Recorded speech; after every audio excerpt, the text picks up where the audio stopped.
Hello, everybody, and welcome to this week's episode of Legacy of the Rimlen, Fight Against Ancient People edition, as is our wont usually.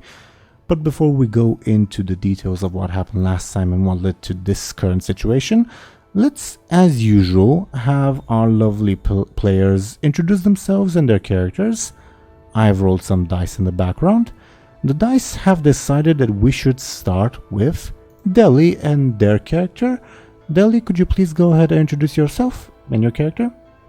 Of course. Hello everyone, I am Dely and I am playing Muninn. They are a traveling scholar from Eastland and they are a seeker of knowledge, keeper of secrets. At the moment they are struggling between, well, maybe not struggling, I think they've made their decision, between displeasing their god and saving their friend, but I think they'd rather save their friend. You know how the meme from Telltale games of name here will remember that? Yeah. Cases will remember that, of course. But thank you very much, Dely. Next, according to the dice, we would have Ashen. Could you please go ahead and introduce yourself and your character? Hell yeah. I'm Ash and I'm playing as Illona, who's currently at the moment kind of not doing anything. She's tired of being on different gods' bad side, so man, it's rough. Interesting perspective. And unique among the rest of your party, I guess. But I never expected that Illona would be the one most favored in this situation. Anyway, thank you very much, Ashen. Next, we'd have sort of the exact opposite, Show&Tell. Could you please go ahead and introduce yourself and your character? Yes, hi, I'm Show&Tell. I'll be playing as Anghel, and he took on the wrath of another god. He's really, asking for it. Yes, he is. But I think he has the tools to deal with it, I suppose. Let's hope. Thank you very much. And we're continuing with the guest appearance of the lovely DoomGoblin. Could you please go ahead and introduce yourself and your character? Yeah, hello. I'm still here. I'm DoomGoblin and I play Last the Black Bull, who is, trying to save his town of New Spring. And he's very, very scared. There was a voice in his head. There's a big wolf, and now there's a bunch of people looking at him. Very nervous and scared. But he has to fight. Understandably so. Maybe I should clarify. Maybe I wasn't clear enough when it happened. The voice in your head, quote unquote, wasn't actually in Lass's head. It was booming, and you all heard it with your ears, not your brains, if that makes sense. Huh. Alright. It's still scary to hear this shouting voice come up from the sky or whatever, but definitely. Yeah. Thank you very much, DoomGoblin. So, last time quite a few things happened. After you all finished writing a lovely love letter, no pun intended, you left Lass's humble lodgings to see that the city was in chaos, more or less. The central church had been wrecked and burned down, and you later found out that it was more or less because of a plot of Cassius, everyone's favorite, let's say, deity, which, I mostly explained out of character, not in character, that he tricked the people into demolishing their own church and killing their own priest, and then sent two of his children to stir them up to riot and go kill the other priests, specifically the foreigners' priests at the moment. You all, as we all... Please don't. I'm joking. You all, received warnings from Cassius to back off and not interfere. And Muninn and Illona certainly were interested in not doing that. But Anghel, being the goody two-shoes that he is, wasn't gonna let that stop him, and he more or less single-handedly, at least temporarily, convinced the crowd to stop, and then engaged the two children of Acesius, the Korobans, that were goading the crowd in combat. As for everyone else, you guys, I shouldn't say decided to join Anghel. Muninn and Las decided to join Anghel. Illona's watching on the sidelines. Technically, Ashen, if I'm not mistaken, more so for above-board reasons rather than in-character reasons. But still, it's a valid decision. But we sort of would resume in the middle of the combat, where I'm gonna start with the two Korobans' turns, as is the initiative order. While I turn on the background music, I should say that there's going to be a very slight change to the combat mechanic itself. Namely, there's gonna be a chance now for Muninn and Illona to be recognized, because during the sermon that happened at the church, a rider came from the south and let everyone know that some people bearing a vague description of Muninn, Illona, and Anghel were bad and they are wanted and all that. So what I'm gonna do, every time it's the crowd's turn, I'm gonna roll a careful to see if they recognize you. I will say that one success does not mean instant failure for you guys, because the crowd is not a hive mind, it's an amorphous blob of people. Not all of them are going to think the same thing, if that makes sense. But basically you'll have 3 strikes before you're fully recognized, and each strike will have some potentially negative effects. Make sense, everyone? Yeah, cool system. Yeah. And I will say currently Muninn and Anghel of the 3 wanted people are fighting. If Illona decides to participate, it will slightly increase the chance as well. Not dramatically so, but I should mention it, if that makes sense. Okay? Okay. How many strikes do we need to get? 3 strikes for it to be a wash, so to say, but again, each strike will have its own negative effects. I will say, at the very least initially, it will be a very difficult roll for the crowd. I'm going to require a critical success from them, basically, to get 1 success. But the more you guys act and the more you make yourselves known, the easier it will be for the crowd. Make sense? Yeah. Yeah. Cool. Okay. Very cool. So, we would resume on the scene, starting with the 2 mystical Korobans on their turn, as the drummer continues to beat his drum, both to inspire the crowd as well as an act of worship, but also to coordinate with his sibling, and the spearman would move and strike in tempo with the drum.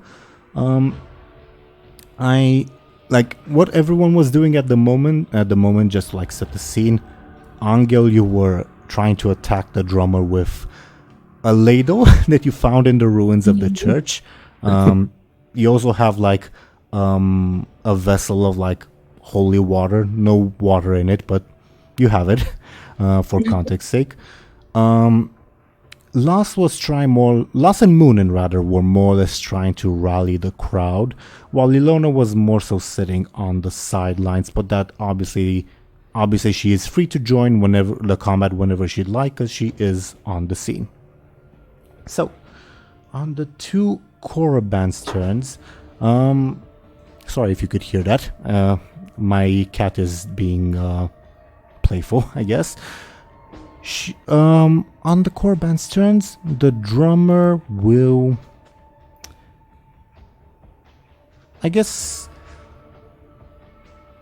spend his turn trying to create an advantage, as he usually does. Let's see what happens with him.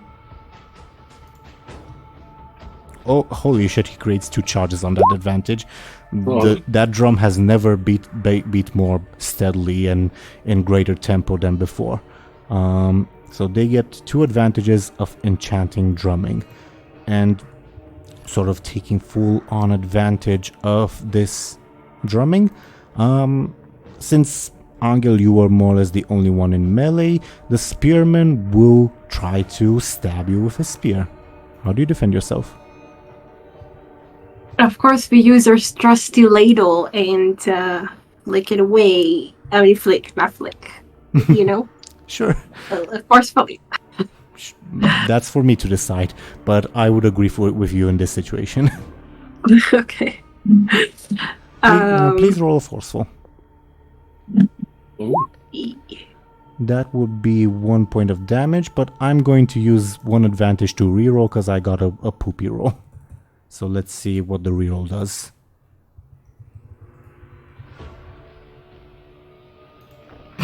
Okay, never mind. That's the 1 point of damage coming your way.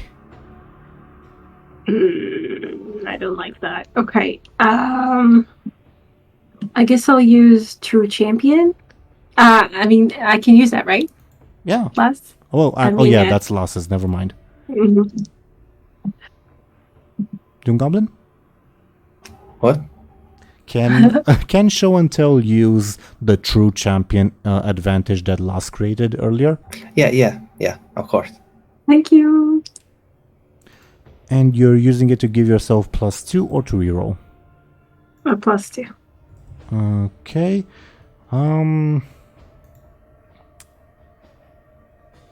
Yeah, for the sake of it, I'm gonna use another advantage for a reroll again. Let's see what happens. What?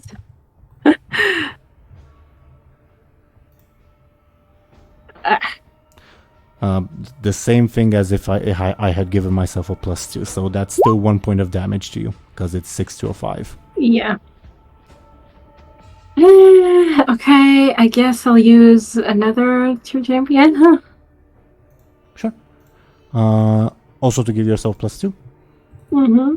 Okay. Then no damage is inflicted. Illona's turn. Again, I'll mention that if Illona decides to participate in combat, I'll receive an extra fate point because it's proportional to the number of players. But don't let that stop you if you want to participate, okay? Alright.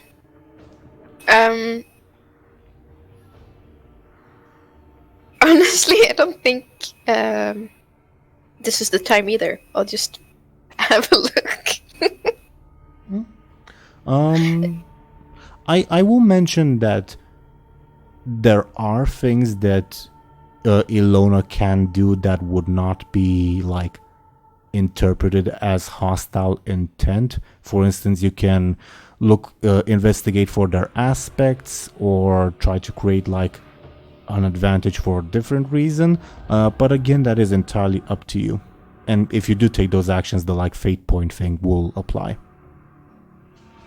I actually wonder if I could do something like to make it harder for the crowd to recognize us. If I could like make some sort of advantage for that. Yeah, but sure, like you definitely can. I will take that as participating in the combat of the fate point thing, but I will also ask you what specifically do you do narratively to like make it harder for the crowd to recognize everyone.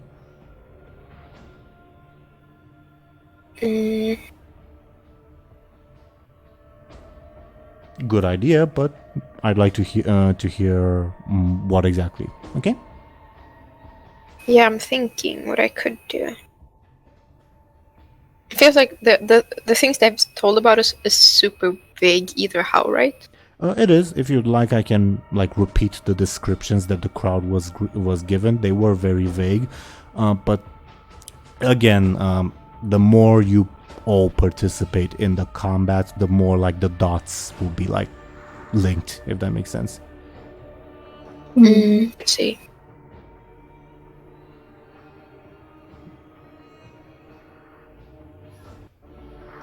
I think It was something about like being tall, right? Everybody's pretty tall.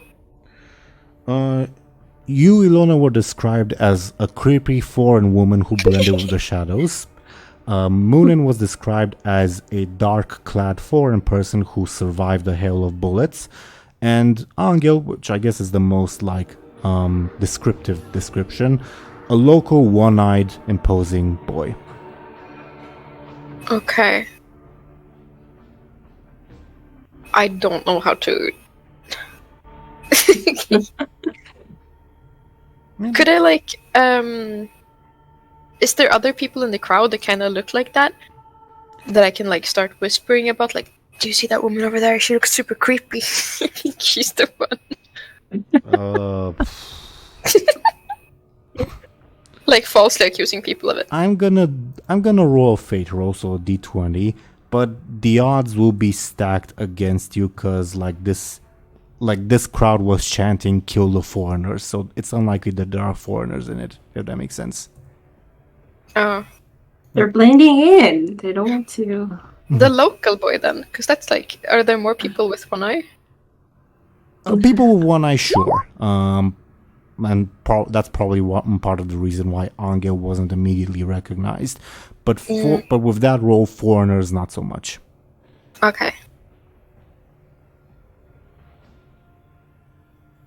Okay. So again, do let me know if you'd like to do anything on your turn.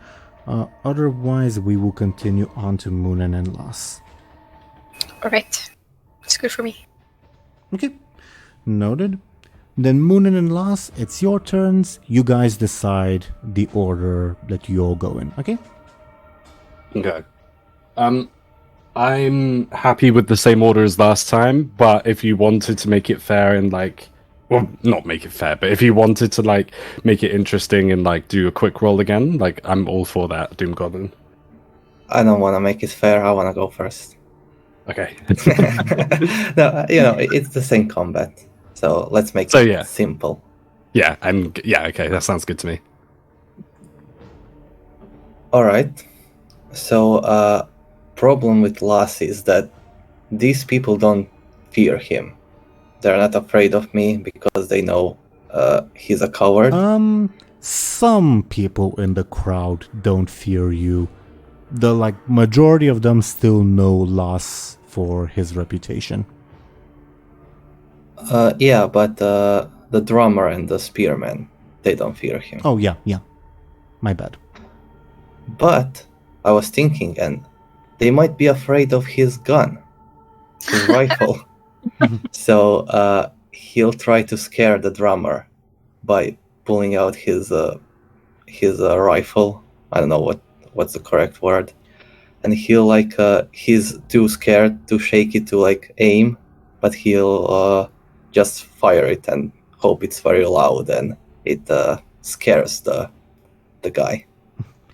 If you want to be technical, rifle isn't the technically correct term, but we'll take it. Sure. What is the correct term? You can just say gun. If you want to be technical, you can say musket. I guess rifles did exist, but as a luxury item, so. I don't know. Okay. I have no idea what either of those definition should be, but I don't know why I used rifle. Well, let me put on my glasses. Okay, so just to recap, you're taking the gun, aiming it at the drummer to intimidate him, and you're also firing, or? Yeah, I'm thinking I should intimidate him by the sound of firing. Okay. Then please do. That sounds like a flashy attack, and I'll roll the drummer's defense. But I will also roll to see who you hit with that, because you're firing into a crowd. Sure. 6, and it's 8 if my stunt applies. Let me check the exact wording on your stunt. Give me a second, please. Yeah, you are trying to intimidate him, so that would be 2 points of damage. and I will use wicked words that which I think was specifically related to calling Las out. You feel too scared by this person to like really give it a good shot, so that would make it a tie. Should I use fate points and stuff to actually do something? The guy doesn't look too good. The drummer is the one that's more damaged, right? Correct. Yeah. So he would get an advantage now. You would get an advantage. I would. Nah, I'll spend a fate point and invoke my scary guy advantage. Can I do that? Is that which one? Scary guy advantage that I created? Advantage. Sorry, I was looking at your character sheet. Yeah, you can. You very much can. Alright, wait. Let me see what I rolled. We are tied at the moment. All right. You roll the most average possible of rolls. Yeah. I'm not gonna risk it. I'm just adding +2. Okay. What's the level 4 consequence you inflict on the drummer? Since he's a drummer, maybe something like momentarily deafened, something like that. Sure.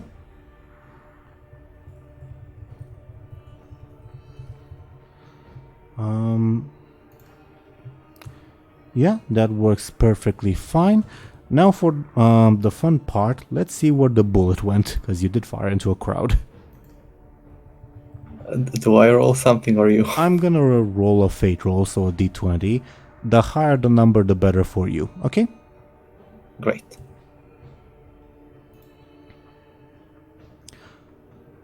Okay, I think what happens, because that's not like a perfectly good roll, but it's still a good roll, is the bullet hits someone, but it goes unnoticed. What? Someone from the crowd? Yeah, like a random person in the crowd. The guy themselves didn't notice? Like the guy themselves, the other person? I'm not the like individual who was shot. Of course they notice. I mean, the crowd and the combatants themselves don't notice. Yeah. Okay. All right. Because also like the crowd is like alternatively like swarming you guys, but then pulling back. Like there's lots of movement. It's understandable that maybe someone gets trampled. Okay. Yeah, Lars is the only one aware that he shot an innocent person. Oh, Lars will just take a step back. Sure. I leave it up to you if you like have any preferences as to is it an adult, an old person, a child. No, I don't have any preferences. Okay, noted. And with that roll, it won't be anyone important anyway. I suppose that's it for your turn, unless there's anything else, Lars? Like narratively? No, that's his turn. Okay. Then Muninn? I think for Muninn's turn, I think they probably try to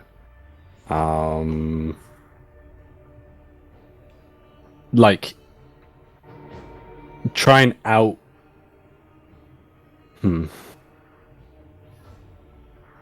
I think they try and do what they did last time maybe, and like try and what's the word, throw the spearman off of the beat of the drum, if that makes sense. Okay. How Muninn would do that, I guess they would try and like how would they do that? I guess they could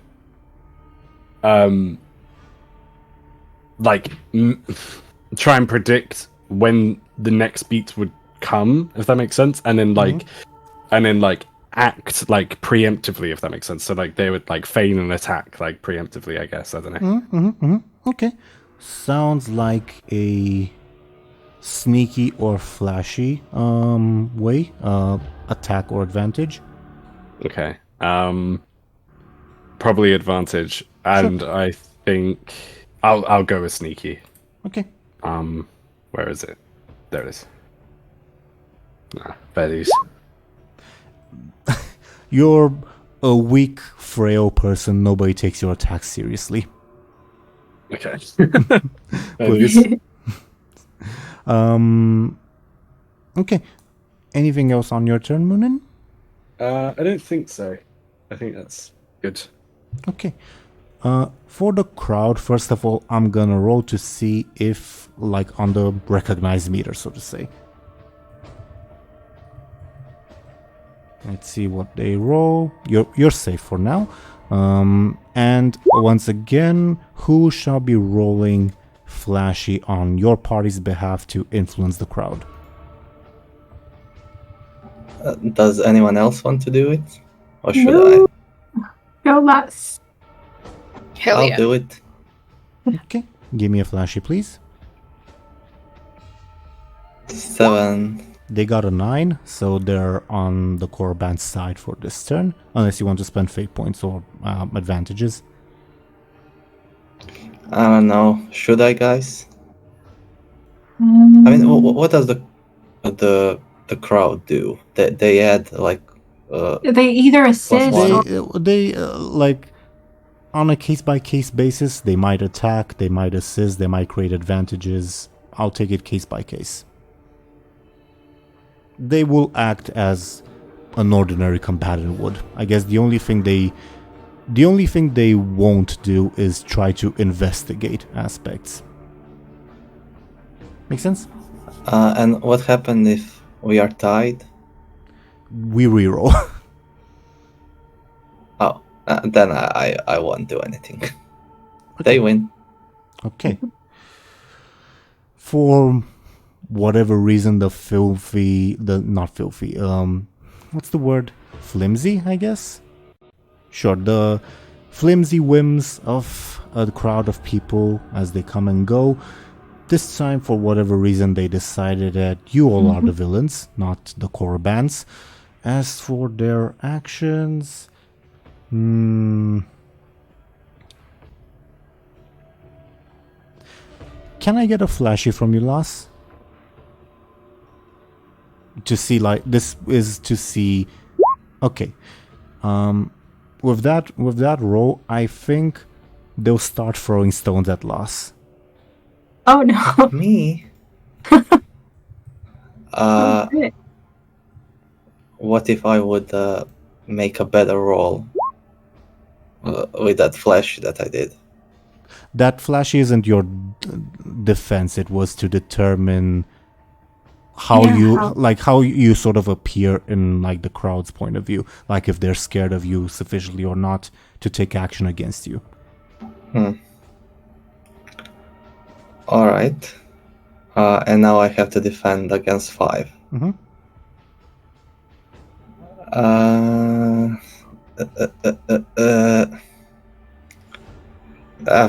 Sure, I'll try to dodge. Give me Try to a quick, dodge please. the rocks.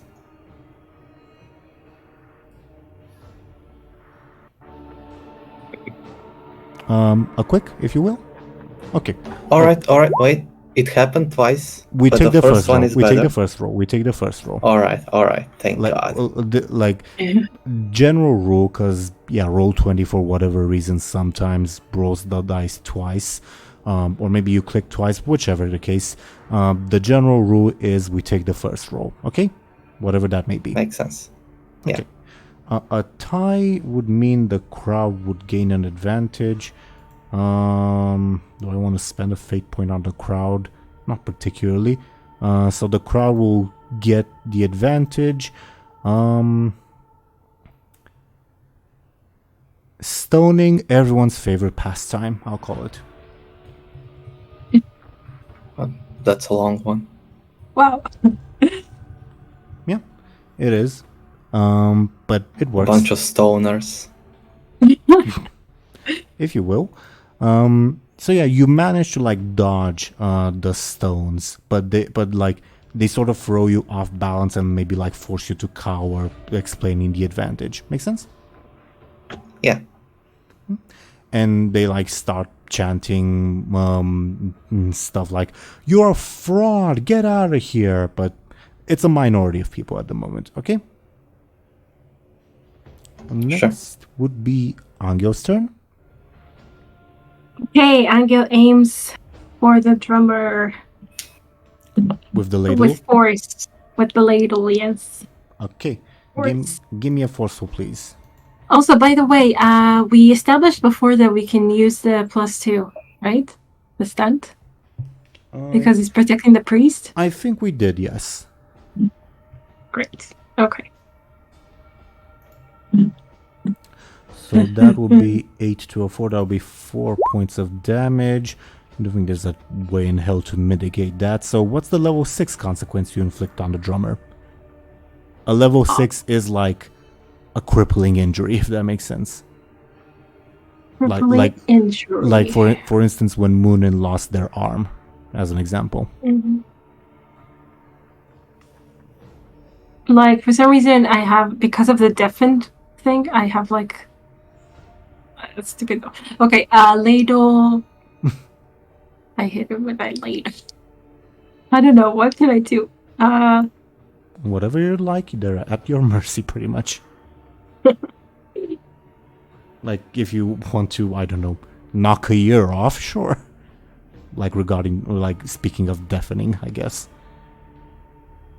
Yeah, I was thinking like punctured eardrum or something. Yeah, sure. Huh? Eardrum? Yeah, I know. Is It's like a pun and a pun. is that your final answer, so to say? Yeah, let's go. Okay. Can't think of anything else. So you smack the fellow so hard in the head, like specifically in the ear, that like he reels in pain and shock. Momentarily stops drumming, and you see blood coming out from the ear itself, not just from like any head wound. Wait. Okay. On their turn, would they be clever enough to give up, like before they die? The drummer, at least. Let me roll.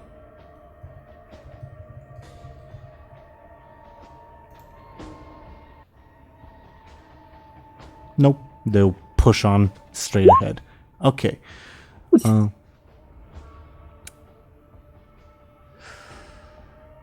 The drummer will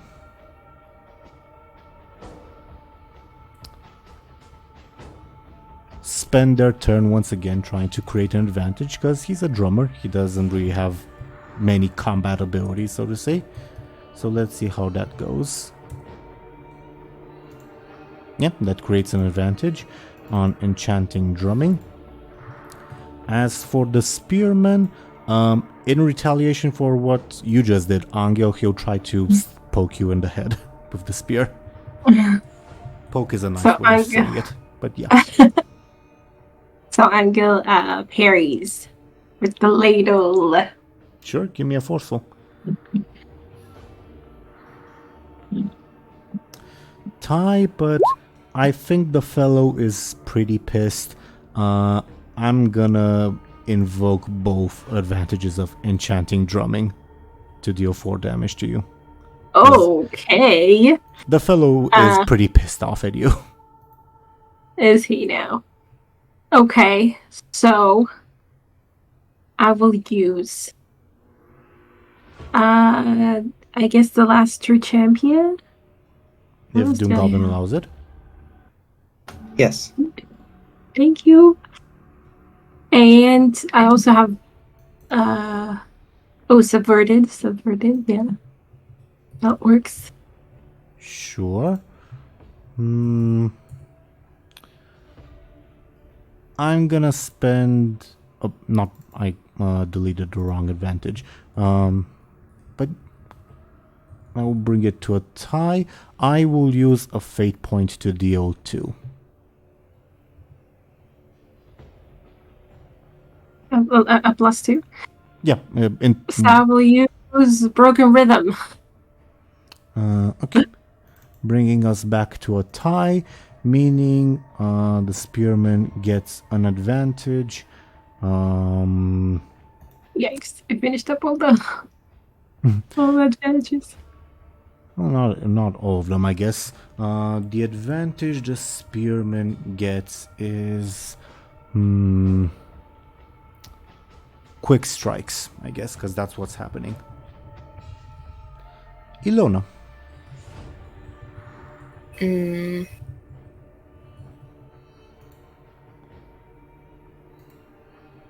Yes. Like, I think honestly Illona's so fed up with like the whole gods thing. Is there something else I could do, like check around in the crowd? Sure. Like, what specifically are you looking for? I Good think. question. Okay, I thought you guys stopped hearing me, but you just took a pause. Carry on. Yeah.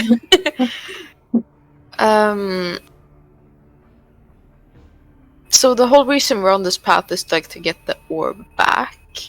I think I would ask around a bit, like if people saw the boyar and etc. While the crowd is busy like stoning someone, yeah, I guess sure. Give me a flashy. Oh, Like, you try to like grab someone's shoulder as they're preparing to throw a stone at Lost, and they almost smack you with the stone accidentally, but they don't notice, and they continue pelting Lost. Oh no. okay. If you want to participate in the combat, I won't take that as your action. I will say, because what you did is unrelated to the combat, so you still have the option of participating on this turn if you'd like. Make sense? I won't. Sure. Oh, by the way, did you add? Does this count as like you said you would add a fate point to yourself? If Illona participates in the combat, which she has not. Oh, okay. So it doesn't count. Okay. Yeah. Because she's doing something completely unrelated. Okay. Okay. Muninn and Lass, if Illona doesn't do anything else on her turn.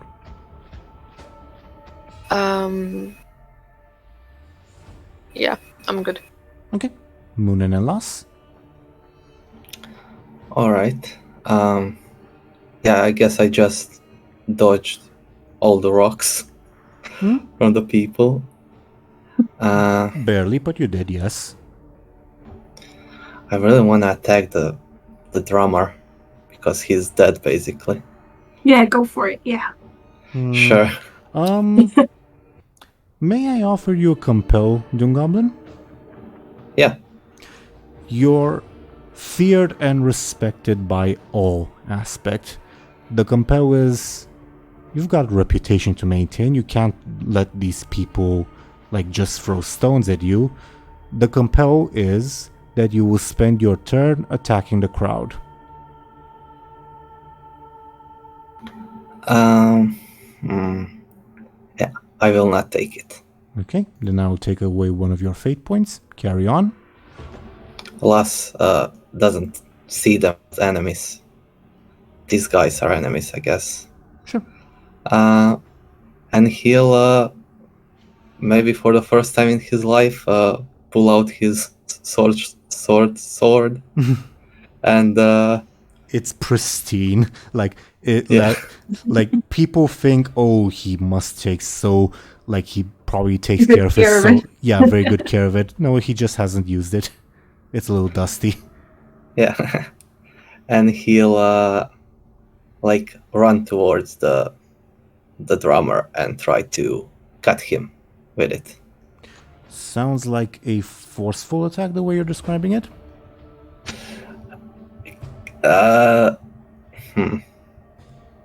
How to make it quick? That's always the question. Can we say that I try to attack him before he gets the chance to Sure. run away? We're playing semantics, but that's pretty much the gameplay loop kinda. of Fate Accelerated, so it works. Sure, give me a quick. My quick is better than my forceful, so that's why. I know. 4. He He got 5. Yeah, he dodges out of the way. All right. He has a level 2 consequence that I can use to add +2. That he does.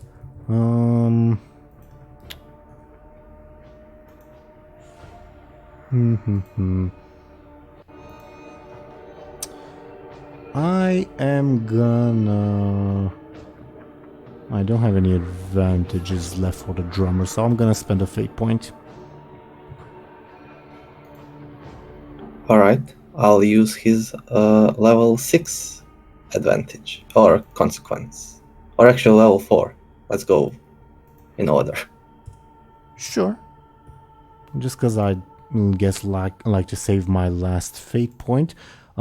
You take this fellow out of the fight.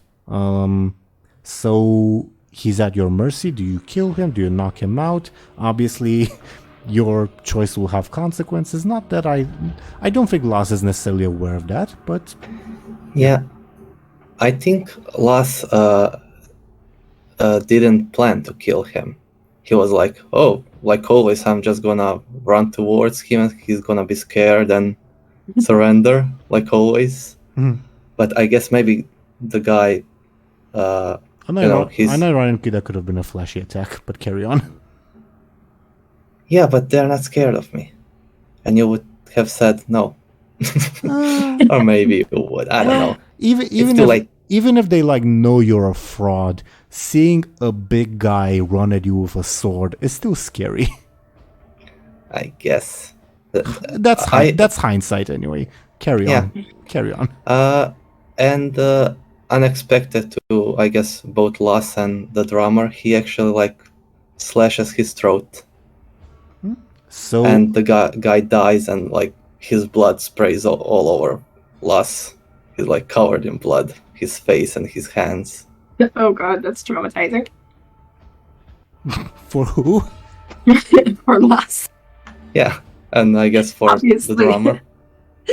A little. Okay. So you no, again, he's entirely at your mercy. He can be dead or mortally wounded. I'm just asking to confirm that you're killing the fellow, right? I don't see the point of leaving him alive. I don't know. What do you guys think? Nah, kill him. Sure, and like I said, this is not a conscious choice from Lass, but Yeah, it makes sense, I guess, if it's by accident. Sure. I'm certain a certain god won't be angry that you just killed a kid of theirs. Sure. I don't care. I'm not. I'm not criticizing your decision. I'm just pointing it out. Okay, so you dispatch the fellow. Yeah, and the drummer, spearman, lets out a scream of anguish. I think this might be the first time that he's talked or let out a sound. I guess a vocal sound. What's everyone else doing when that happens? Well, firstly, Lass is just in awe, in fear, looking at his hands and his sword, and the dead guy. I thought he would run away. He did try above board. Go Lass. I feel like what is everyone else thinking? I feel like Muninn is in shock, not because they're sad that God died or demigod died, but they're like, "Holy fuck, we actually did it," kind of thing. Illona's like grabbing the bridge of her nose, like frowning, like, oh gosh, more trouble. Yeah. And Anghel, I guess, he was going after the guy, so I guess I think though he's looking at the spearman to see what he will do next. Oh, Like he's ready for him. he like you see a combination of like shock, horror, grief, and absolute rage like on his face. Like obviously there's a lot of emotion going on. He he was like sort of skipping around to the rhythm of the drum that obviously has stopped. Yeah. Well, It's like Ornstein and Smough. I don't know that reference, but sure. Okay. Okay. So wait, one more question. Mhm. Sorry. Mhm. So you said one of the emotion he's feeling is horror. Can I use my stunt to make the horror the main emotion that he's feeling and cause him to run away?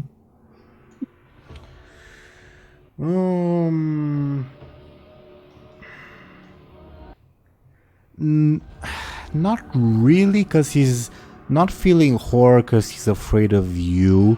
Rather, he's feeling horror at his brother having just died, if that makes sense. Sure. Yeah. I guess because a No, it's stunt. fine. No, I guess because a stunt is a stunt, and I don't want to like diminish the value of a stunt. I can allow you to do that if you'd like, but Sure. that would mean that he would concede the fight, so you guys didn't kill or defeat him. He just conceded. All right, I'm not gonna use it. He's obviously not afraid of me, but yeah. Sure. So it makes sense that I can't use it. Sure. Muninn, before you do anything on your turn, can I get a careful from you? Oh no. This is to see if you notice something. Could I use my stunt as well to add +2? Let me check the wording. Sure. Cool. Okay, 1 + 2, so 3. Like, sort of in the heat of the moment, like as the battle takes like a couple second pause as this happened. I think you're just imagining it, but did it suddenly get warmer? You're probably just imagining it.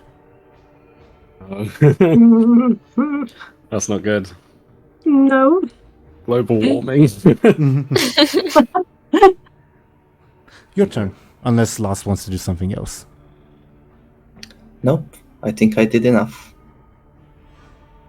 Okay, cool. So, I think Muninn would try to, and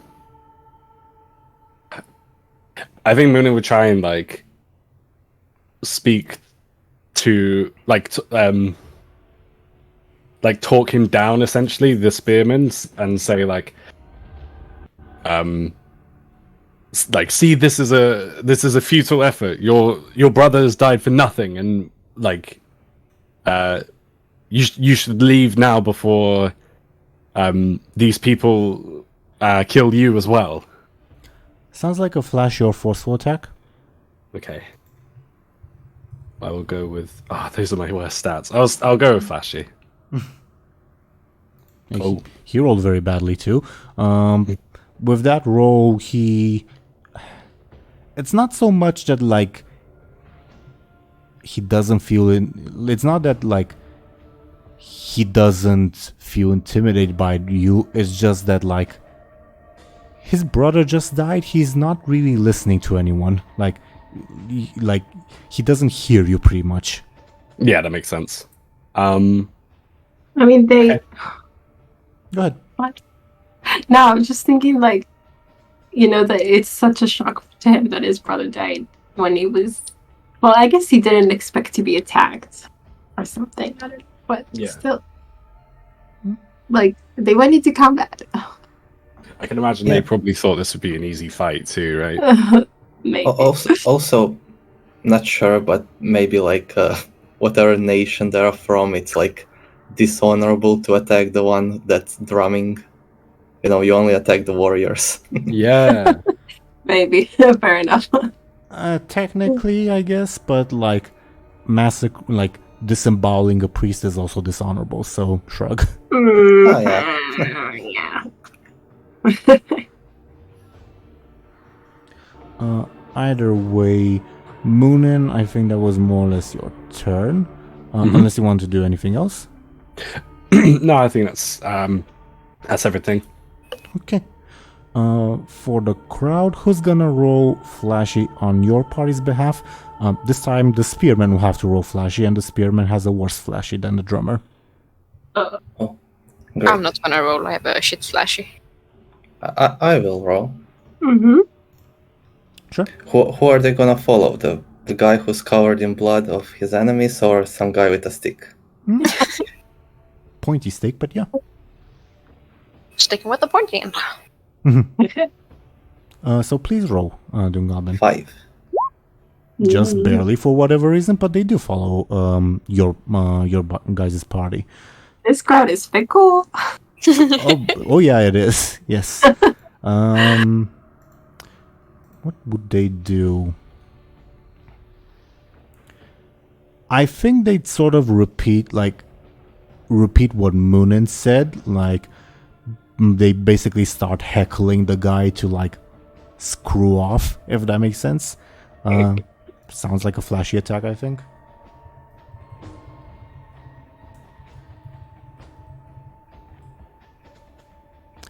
Again, he's just in his own headspace, not listening to anyone.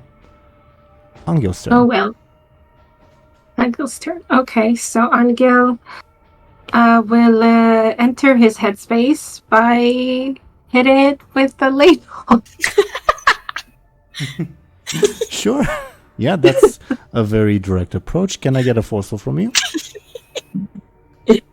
I love it. It didn't do anything. Okay, wait. No, not again. Like, I remember we had some issues last time too.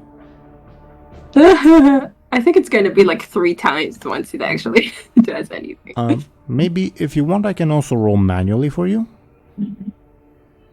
Your choice. Okay. Oh, here we go. Wow. Some good rolls. We'll take the first one, which is a 7. So they got an 8, so that means you like strike with force with the ladle, but they parry it at the last moment, sort of coming to their senses. And Too bad. yeah, you like make eye contact. I'm definitely curious what Angel's expression is, because his is just pure rage at this point. Angel's expression. I guess he just looks determined, I think. Makes sense. Makes sense to me. Top of the round. This, no, I'm not gonna ask you to roll careful rolls, because this will be very noticeable. It once again, the rays of the sun shine particularly brightly on like where this confrontation is happening, and everyone involved, like crowd, Anghel, Muninn, Loss, and the spearman, of course, all of you feel all of a sudden like you're in pretty much a desert, like in an immense amount of heat all of a sudden. And you see to your right, like some grass suddenly dry up and catch on fire. And I will create a like a scene aspect, which is an advantage that anyone can use if they spend a fate point. Fiery landscape, because I guess this is setting everything on fire. Yeah, I guess this is angry. Okay, maybe taking out the drum business. I don't know. Oh, Like I thought it would affect the spearman. It obviously did, but but like in a bad way. Emotionally, yes. And it almost seems like the rays of the sun shine particularly brightly on the spearman, and like in the couple seconds that this happens, maybe you all are just imagining it, but does it seem like he's moving faster to you? Oh, Above board, he has gained a stat boost. We enter second phase, huh? shit! We should have gone for it first. His turn. Well, maybe the drama would have gotten a boost as well, but I don't know. His turn. I think, even though he's like locked in combat with Anghel, he feels most pissed at loss for obvious reasons. So silently, while he's still parrying Anghel, he'll try to like sidestep and plunge the spear into Loss, who is nearby because he just slashed his brother. How does Loss defend himself? I got an idea when you were describing the scene. Hmm? Can I like use my as a defense, use my sword to reflect the light, the sunlight into his eyes? Okay, Kargath Blade Fist. Yeah, that's from there as well. Yeah, exactly. Sounds like a clever defense. Damn it! I thought that flashing things would be flashy, but alright. Clever. This is very much clever, not flashy. But he does have a No. point, though. It's pretty flashy. Yeah.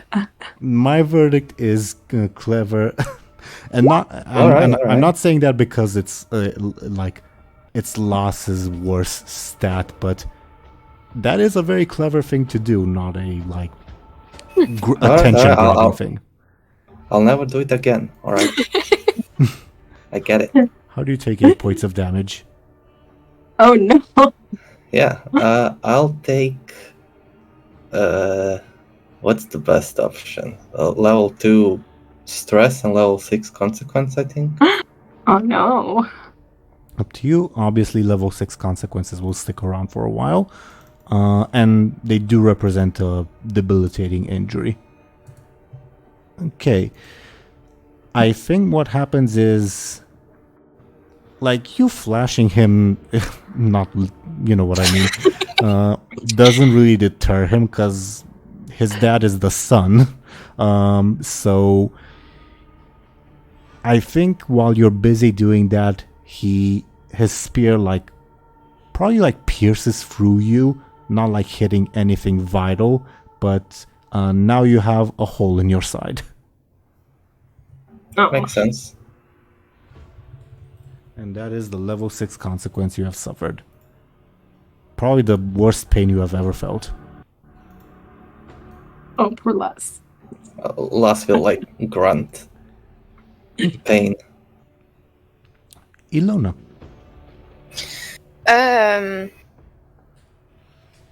I will summon the chicken. How? It just feels like Illona doesn't know what to do with herself. She's like, okay. Hush, hush. She knows exactly what she's doing. Okay. Chicken, I choose you.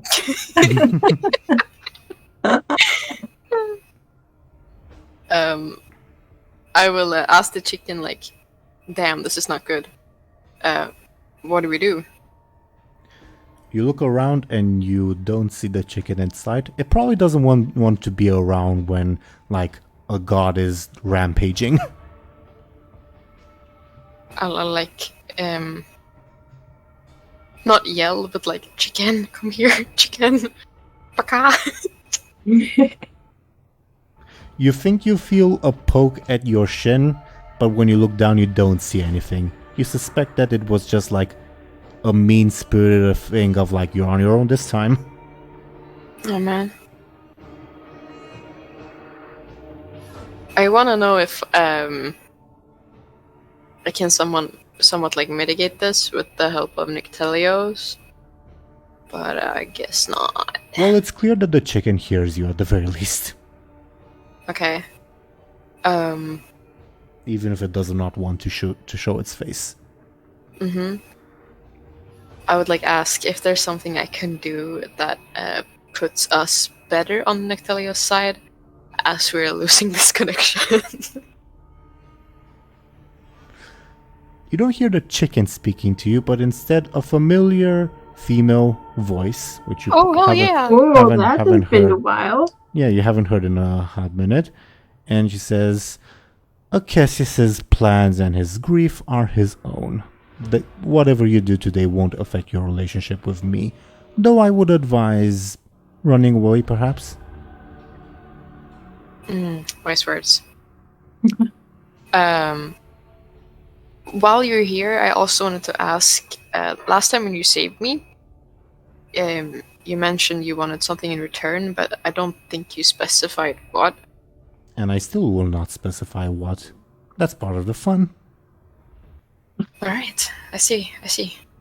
Well, good talking to you again. Like half... For both our sakes, I do hope you escape with your life, because that favor I have in mind, I think will be hilarious, and I'd like to have someone to enact it. Alright. Good advice.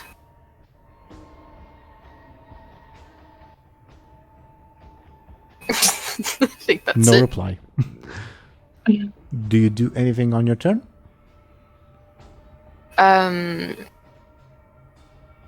would probably urge people to move, as well as like obviously Anghel, Muninn, and everybody.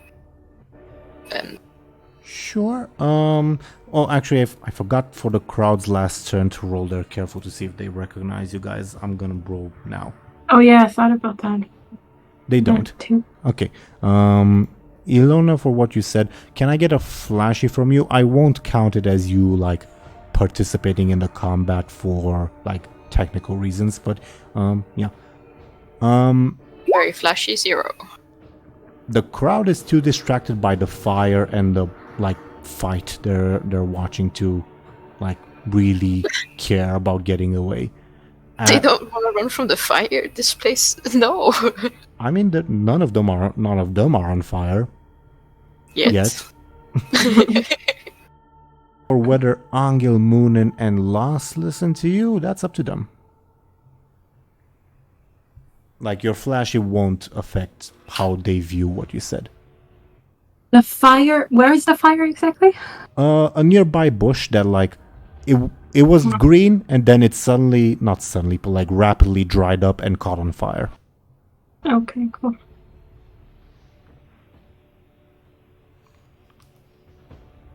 Do we need to act on it now, or is it on our turns that we do anything? This is specifically like I guess I'm asking whether you take note of Illona saying, "Hey, everyone, let's get away from here."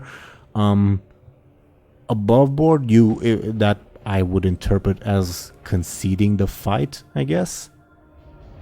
Oh, if we leave, okay. Yeah, I don't think so. How far away is the fire from Anghel? Not close. You're not in danger. Okay, so no. Okay. Muninn and Las? All right. It is your turns, but I'm more so asking if you do anything regarding what Illona said.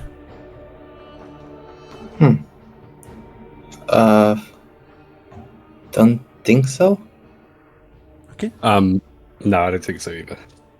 Okay. Then Illona, anything else on your turn, or shall we go to Muninn and Las? Nothing else for me. Okay. Muninn and Las. You said there's like fire everywhere. Not everywhere. least, A bush like, caught on somewhere. fire. A bush caught on fire, and the temperature is rising. You suspect that more things will catch on fire. Yeah, because I had an idea, fire could be a flashy attack. People are afraid of fire. But maybe later. For now, I was thinking I would attack the spearman by just screaming at him, screaming in pain, but because it's Lass, it also sounds like he's screaming like a battle cry. It's a stretch because he knows you're a fraud, but I'll take it. I'll take it. Could it just be flashy without +2 at least? Sure. Wow, that is an awful roll on his behalf. Mine is pretty good. I am gonna use False Champion to reroll because that was an awful roll. Let's see what happens.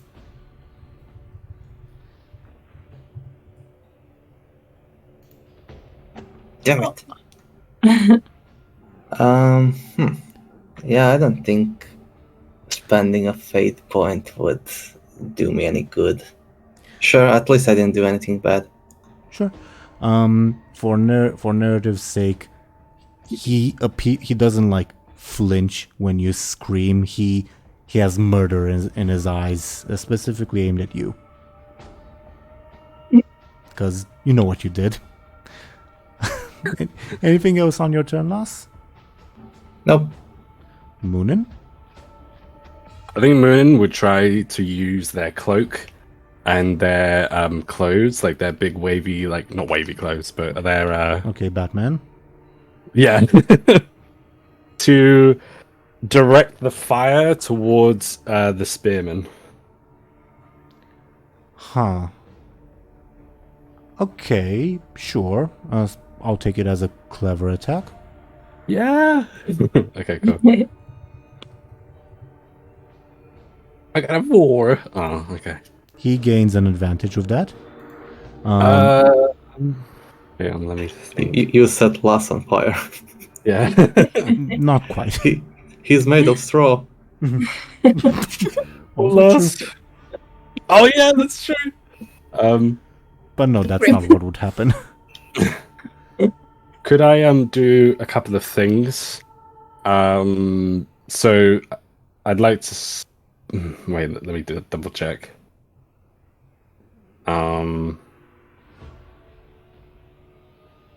So I'd like to spend off rhythm to wait. Let me do the maths. Mhm. I'd like to spend off rhythm to re-roll, I think. And if you need to justify using it, I guess like the spearman is off rhythm because he doesn't have the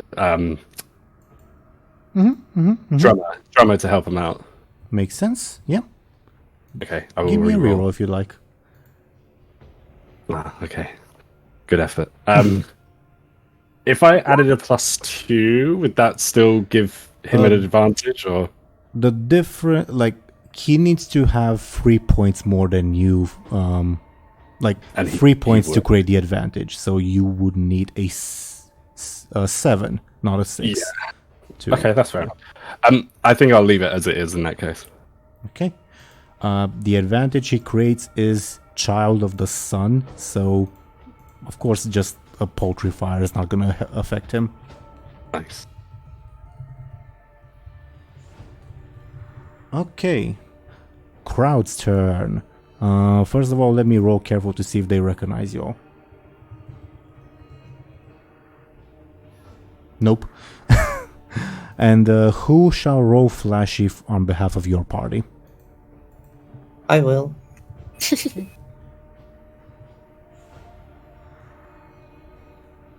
His flashy has also increased, 7. but the crowd is on your side this time. What would the crowd do in this instance?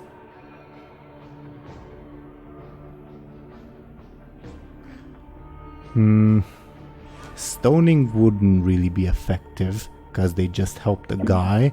So I think they will... Yeah, they'll probably give Anghel an assist, like start cheering him on.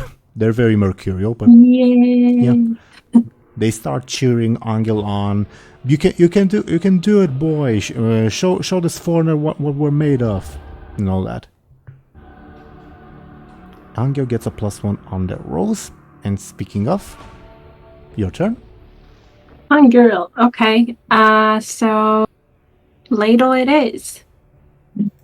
Okay. Sounds like a forceful attack. Yeah. You know it. So that's 1 point of damage because you have an assist. Ooh. Oh, and +2, no? Yeah, so 3 points of damage, which means the same thing, level 3 stress either way. Oh, okay. But good observation, good observation. Okay.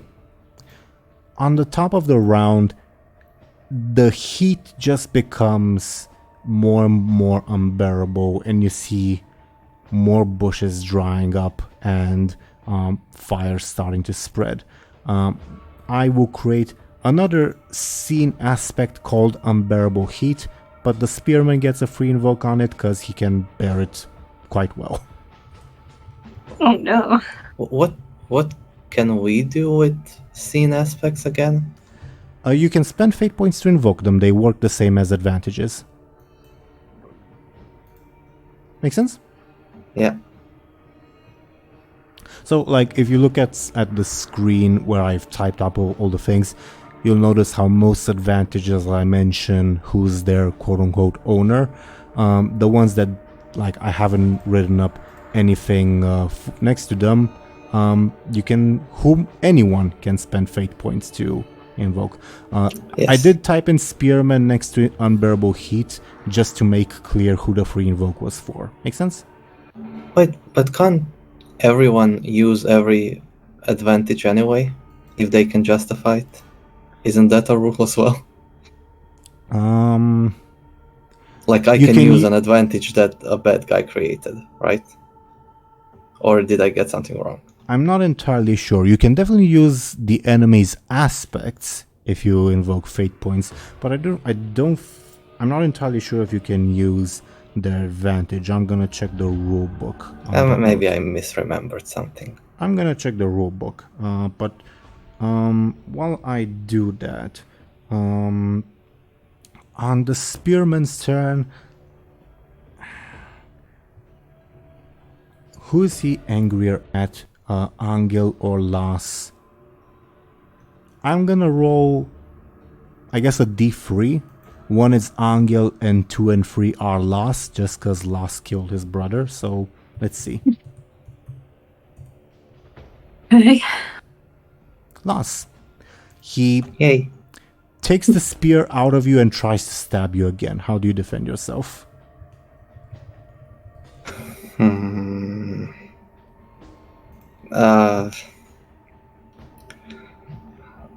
So I do something like something distracting. That would be flashy, but I don't know what. I like. Flash them.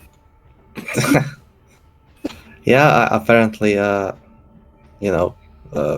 aiming sunlight into his eyes is not flashy, but maybe I don't know, clapping. Well done. I guess it's just I clap it's just to distract him. It's just nonsensical enough that it might work. Sure. I clap. Give me a flashy.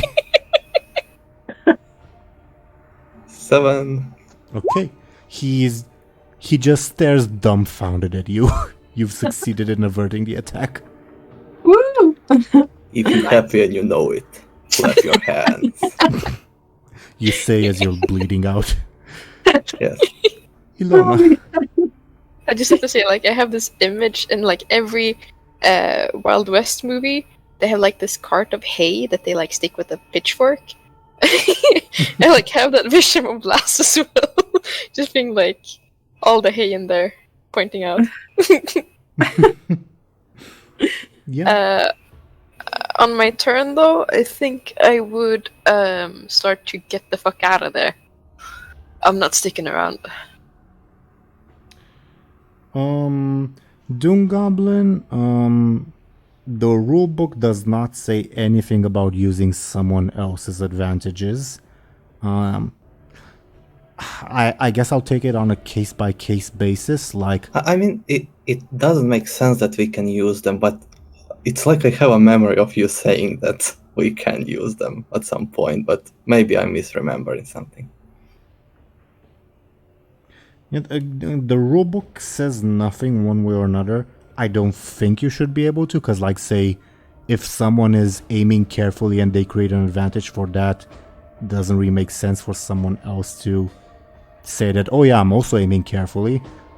But you can say, like, since they're aiming carefully, it's easier to, like, sneak up on them or something. Yeah, exactly. If you can like justify the advantage against them or something. Okay, yeah, you guys make fair points. So going forward, I guess that's the way we'll do it. You can use someone else's advantage by spending a fate point, or if they let you do it, obviously, if you justify it. Make sense? Yeah. What were you saying, Ashen? I'm sorry for interrupting you. I'm getting the fuck out of there. I'm like, I probably let you guys know by like waving or something. Like, I'm not sticking around any longer. Sure. And I would eat myself out of there. Where do you head? Like, for context, the crowd was heading north, and like, so north is where like the foreign mercenaries and most foreign people are. The south is mostly empty because that's where the crowd came from. You also have the option of like going into a side street, but as with any city, side streets are a maze. You risk getting lost. I'm gonna go north in that case. Okay. The crowd won't stop you, and you head north where you do see like the line of mercenaries like staring awkwardly, not sure what to do, and you run towards them. We'll deal with that next turn. Make sense? Yeah.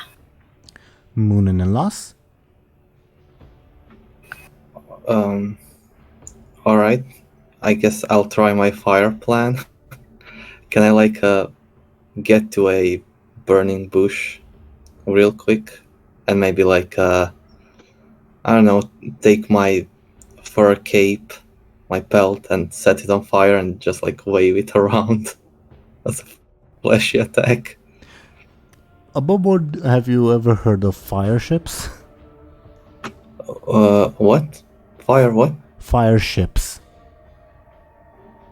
No. Okay, because like TLDR, it's a tactic in like old-timey naval warfare where you take a ship, fill it with explosives, and set it on fire and push it in the direction of the enemy. That's sort of what I'm imagining you're doing. But sure, what you're doing sounds like a careful advantage, because that just sounds kind of insane. So again, not flashy. All right. Well, Sure. well, before you roll,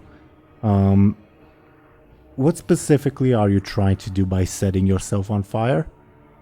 I was thinking of taking the cape off and setting it on fire and using it as a weapon, a fiery weapon to scare the guy. Like when you're Okay. fighting animals, I guess. Okay, yeah, then I can see a flashy advantage, yeah. Nice. Advantage or an attack? You didn't describe really. I guess I can take it as an attack if you want. I'm leaning more towards advantage, but you can do an attack if you want. All right, advantage then. Sure. That's a 5 or 7 if my stunt applies. Let me check your stunt, the wording on it.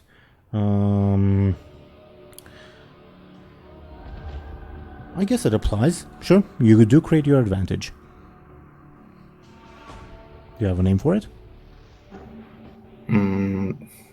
I don't know. Like, what did you say? Fire ship? Yeah, Is that a good name? Sure.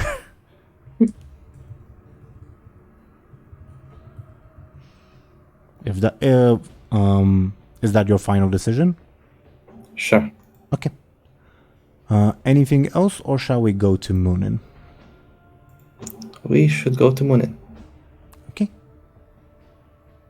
Dely? Okay. Yes. I would probably. I think Muninn would try and like. I'm gonna delete the drummer's advantages to like save up on space because they don't matter anymore. Okay. Okay. Carry on. I think Muninn's gonna try and like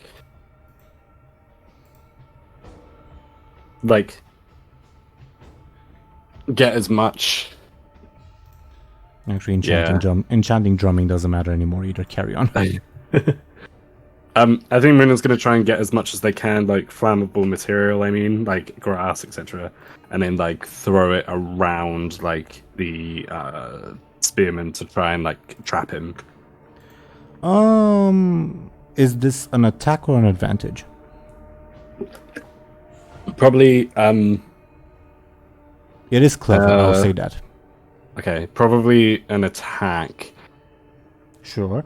I will mention that if you roll badly, you risk injuring yourself because it's very likely, given the circumstances, that the grass might just catch fire in your hands. Okay. That's a risk I'm willing to take. So you're making an attack, correct? Yes. Okay. Please roll. Okay. Cool. Oh. Tie means you get an advantage. Okay. I'd like to call it Fire Dance. Sure. Meanwhile, anything else, Muninn? No, that's everything. Noted. For the crowd, once again, I'll roll to see if they recognize you. Oh. Nope. Okay. And who shall roll flashy on your party's behalf? Lus. Okay. Please roll when you're ready. 8-8. That means we reroll, unless you want to like spend fate points. Sure, let's reroll. Okay. 8 Okay. again. They're on your side. I think the crowd will once again spend their turn cheering Anghel on. They they see Loss as a clown and Muninn just like running around aimlessly, so they think Anghel is like their champion. They're champion. Yet Yeah, again. It's like it's almost turning like into a gladiatorial match, so to say, and probably like to explain why they're so mercurial and like switching sides so often.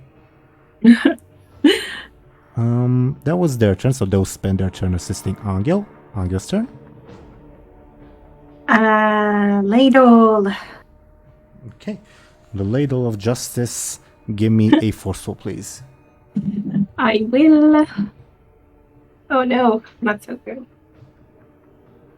So you got a 6. Well, actually, it's No, because plus two. So it's a tie. Tie means you get an advantage. Oh, nice. Okay.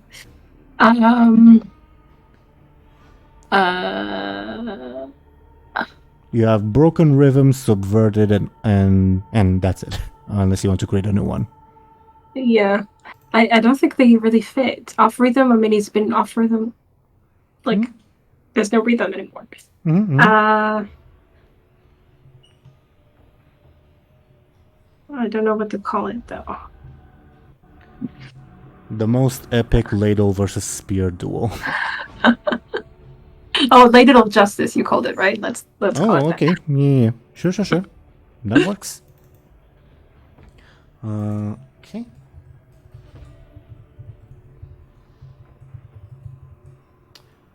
Anything else on your turn, Anghel? Nope. Okay. Top of the round, as the heat gets worse and like more of the like vegetation catches on fire, and it risks starting to spread to nearby buildings.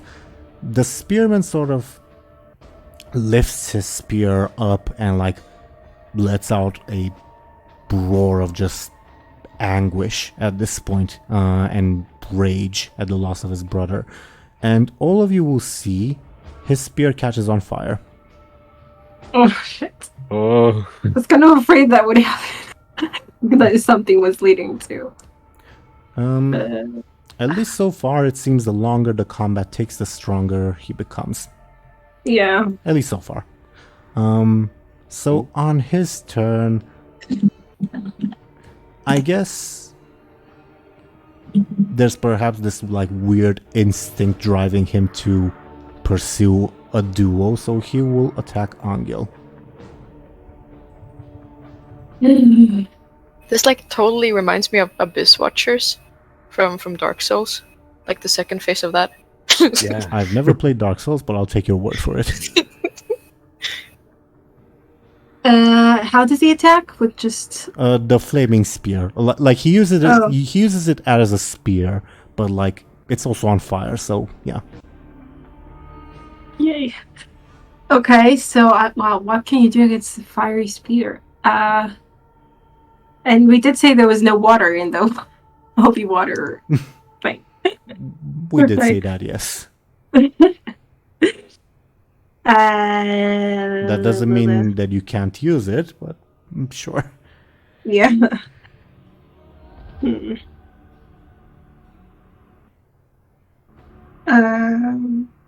I mean, can he try to flick it away still, or is it? Yeah. Yeah, he may with a forceful roll. The increased difficulty is represented by the fact that he has a higher forceful stat of 9 instead of 8 and then instead of 6. But yeah, you can roll forceful. Okay. You have the crowd's assist as well. So that's a 5 with the crowd's assist. Oh, okay. A 5. So that's a 3. Okay. Let's use Ladle Justice, I guess. Well, wait. If I add 2, how will it help me? I'll get a 2. It'll be a 7 to his 8, so it'll be 1 point of damage. Mm-hmm. In order to take a 2, I guess. Yeah, I guess. Fair enough. Okay, so we'll use it. Or maybe to reroll? Should I? For context, you got a slightly below average roll. Like, you got 1 minus. Just for context, if you decide to reroll. Yeah, okay. Should I go for that? I don't know. Let's try to reroll. Well, you're using the ladle to reroll? Mm-hmm. Then give me a reroll, please. Oh, please, God. Okay. Same outcome. So stupid. Whatever. Okay. Whatever. So we'll take the number 2 stress. Okay. So while you do like manage to bat the spear aside with the ladle, it's still on fire and it still like burns like your fingers as you bat it aside. Ooh, fingies. Ouch. It's definitely uncomfortable. Illona, you're continuing on your way to the mercenaries, basically up north away. Yeah. Okay. The mercenaries will yell out as you're running in that direction. Hold right there. They're clearly like rattled by the fact that a crowd almost tried to kill them.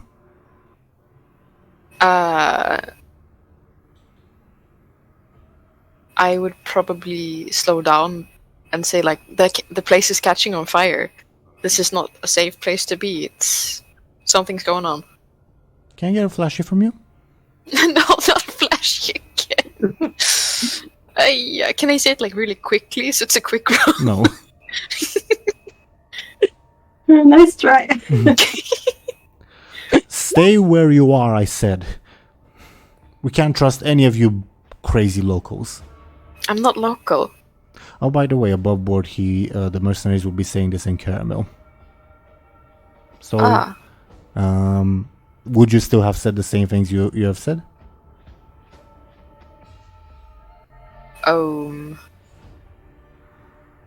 Maybe I skip out on the I'm not local part. Feels stupid. Sure. Look, I'm just trying to get away from here. This is a crazy place. I don't want to stick around for longer. Gonna roll something. I try to look very uncreepy. Uncreepy. With that roll, for whatever reason, it looks like they're squinting, trying to take a better look at you. And then you almost see like what you think is a look of recognition on their faces, and they say, oh, yeah, sure, come in. Come in? What? I'm trying to get like they've made like a makeshift barricade. I forgot to describe that, my bad. Okay. I say thanks, guys, and I blast out of there. I'm running, sprinting. Towards them or away from them? Through the barricade? Okay, so towards them. Okay. Uh-huh. Sure. You run your way past the barricade, and after you do that, some of them will try to like bar your path and say, so who are you anyway? I'm sprinting. Okay. Then give me a quick and I'll pause with their quick. Okay.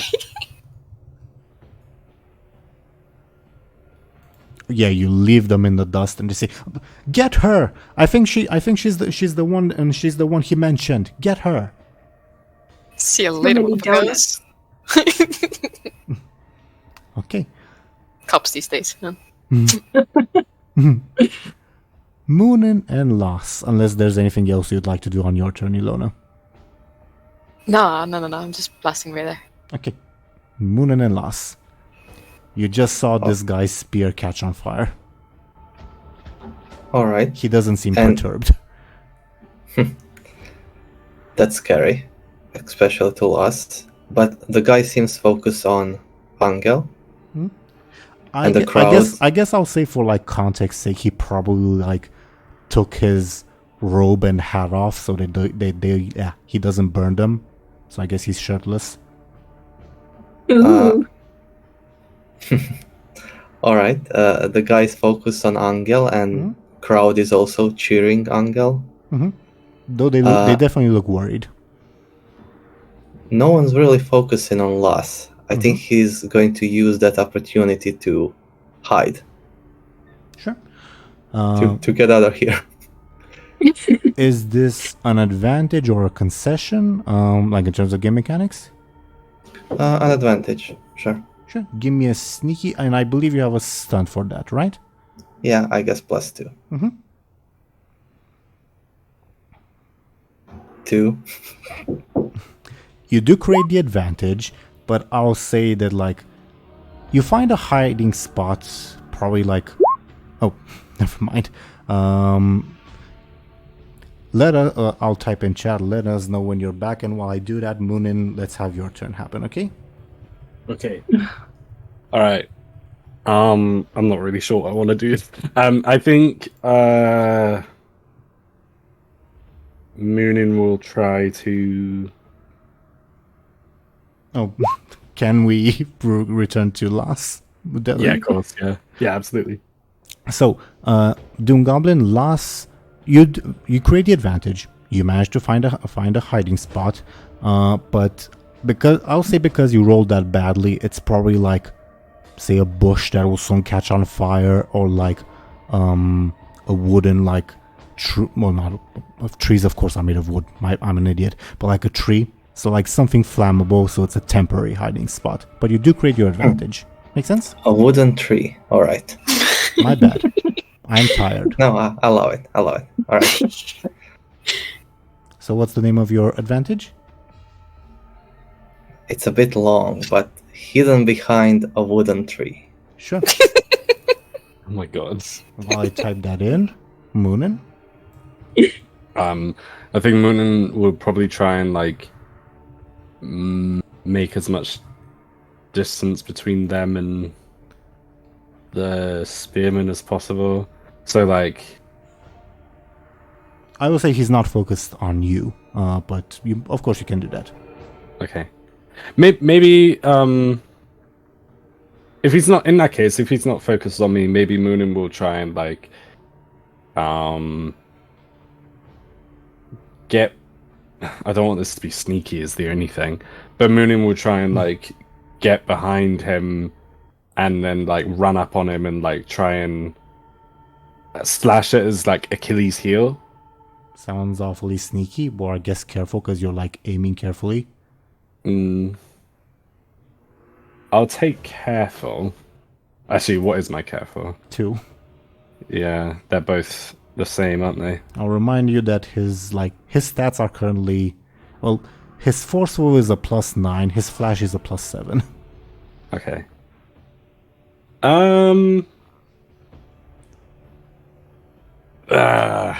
Would it be quick if... I suppose I already kind of tried to describe it in a quick way in the first place. So I'll just roll careful. Here we are. You can, of course, you can change your action, but okay, sure. No, it's okay. I wanted to do the action, but I wanted to describe it a different way, but it's okay. You rush towards his Achilles heel and are surprised when he nonchalantly kicks you in the face. He gains an advantage. Ouchie. Understandable. No blind spots, I'll call it. Is blind spot one word or 2?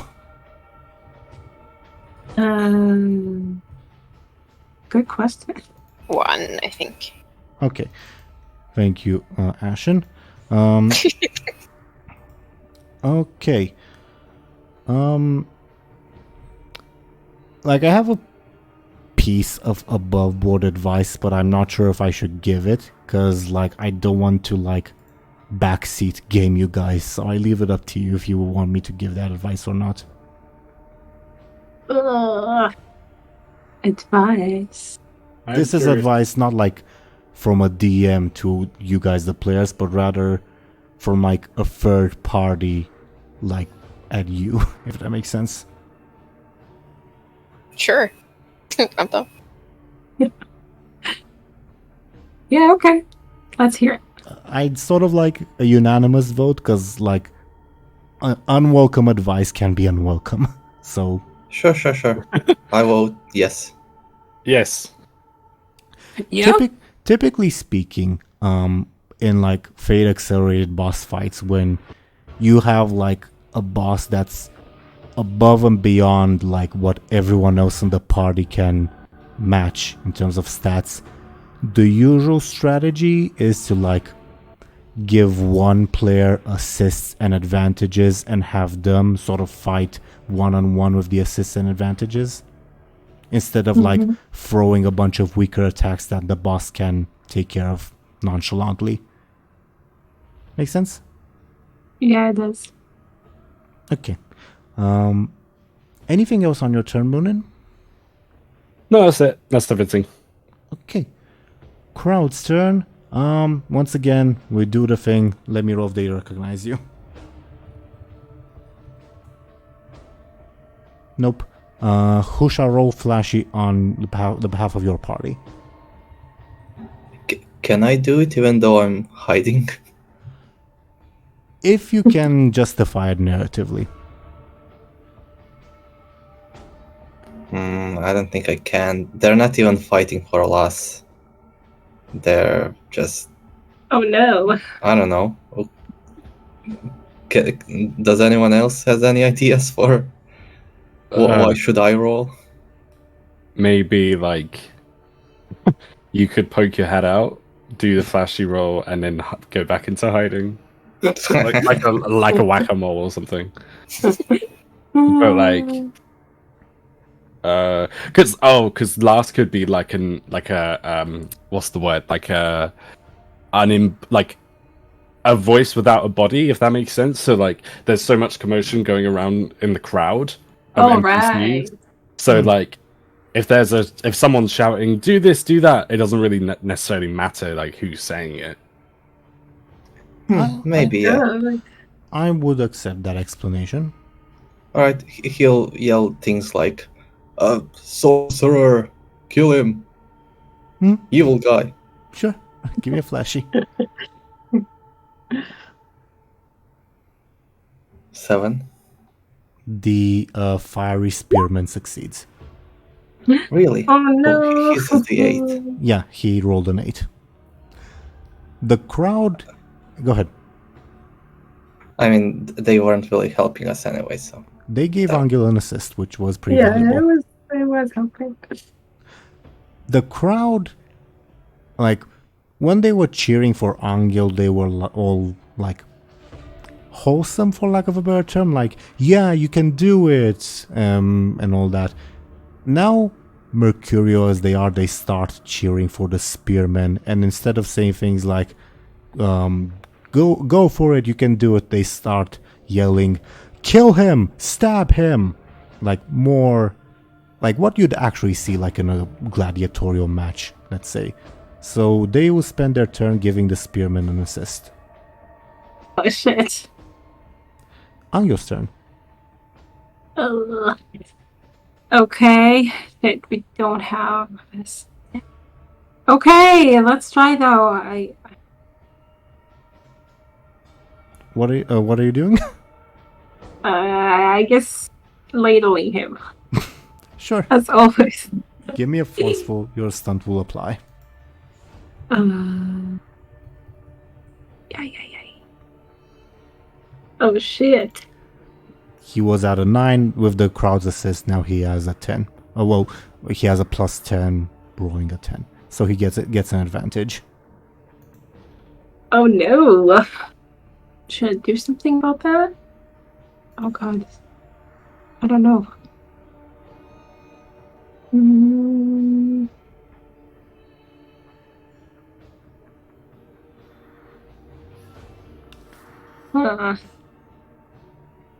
Fine. I guess we'll leave it.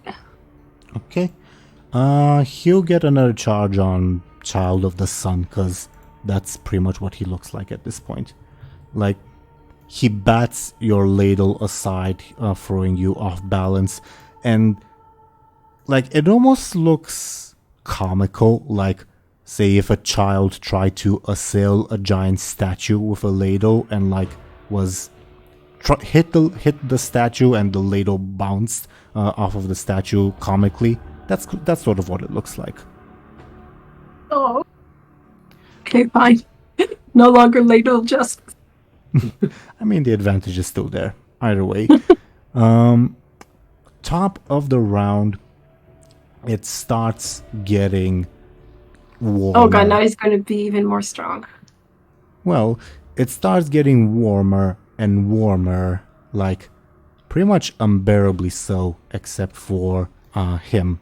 So he gets another charge on unbearable heat that he can use. And of course, the fires keep spreading. The like, who was it that like spread like the grass around? Was it Muninn or Loss? Either way, that catches on fire and creates like a impromptu ring surrounding Anghel and the spearmen. Oh my god. The crowd starts cheering. Spearman's turn. He will try to impale Anghel. Okay, Anghel will He got a critical success. oh my goodness, what the fuck is that? Good question. Oh shit! What? Okay, so we'll try to force it away. Give me a forceful. Jesus Christ. Okay. So that's 8 points of damage, which I guess will knock you out of the fight, unless you can mitigate it. Yeah, no, I will. So I can use like a fate point and use like an Invoke advantage. one that Oh, I never did that. That's interesting. Okay, so let's do that and use Ladle Justice, I guess. Okay. That would bring it down to a 6, so that means you're technically still in the fight.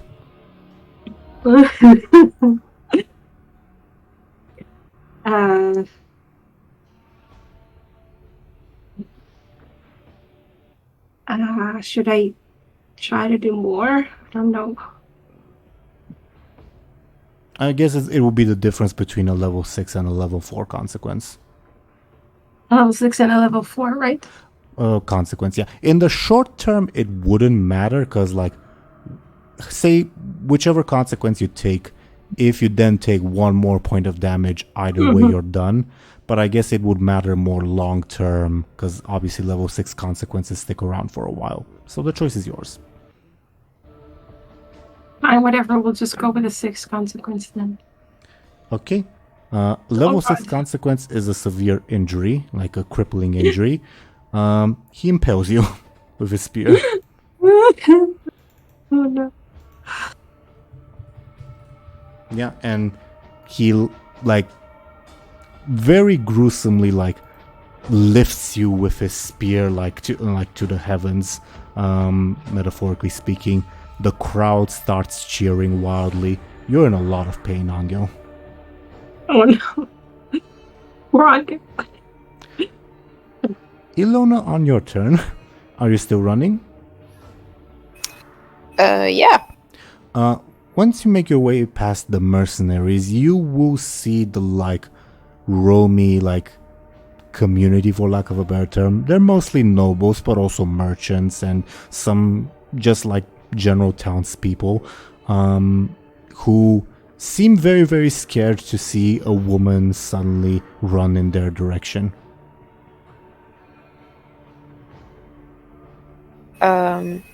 I would probably stop and warn them about the whole fire situation going on. Maybe I mention the wolf as well. Give me a flashy, because you might sound like a crazy person. I bet. Wow. Unexpected. Okay. They listen with interest, like you've definitely caught their attention. Like, they don't just see as, like, they don't see you as just like, oh, like someone, like one of the, like, rabid townspeople made their way past the barricade. It's like, oh, there's a reason for this person to be beyond the barricade. I would probably suggest to them that we do something about it. Is there like water we can bring or something? Put out the fire? You are literally near a river and some lakes, yeah? So maybe I ask them if we can carry some buckets and go put out the fire. Sure. With the flashy roll, you would convince them, and the Romy community would spring into action. But one of them, I guess, a man you don't recognize, will say, "So is the danger over? Have those rabid townspeople calmed down?"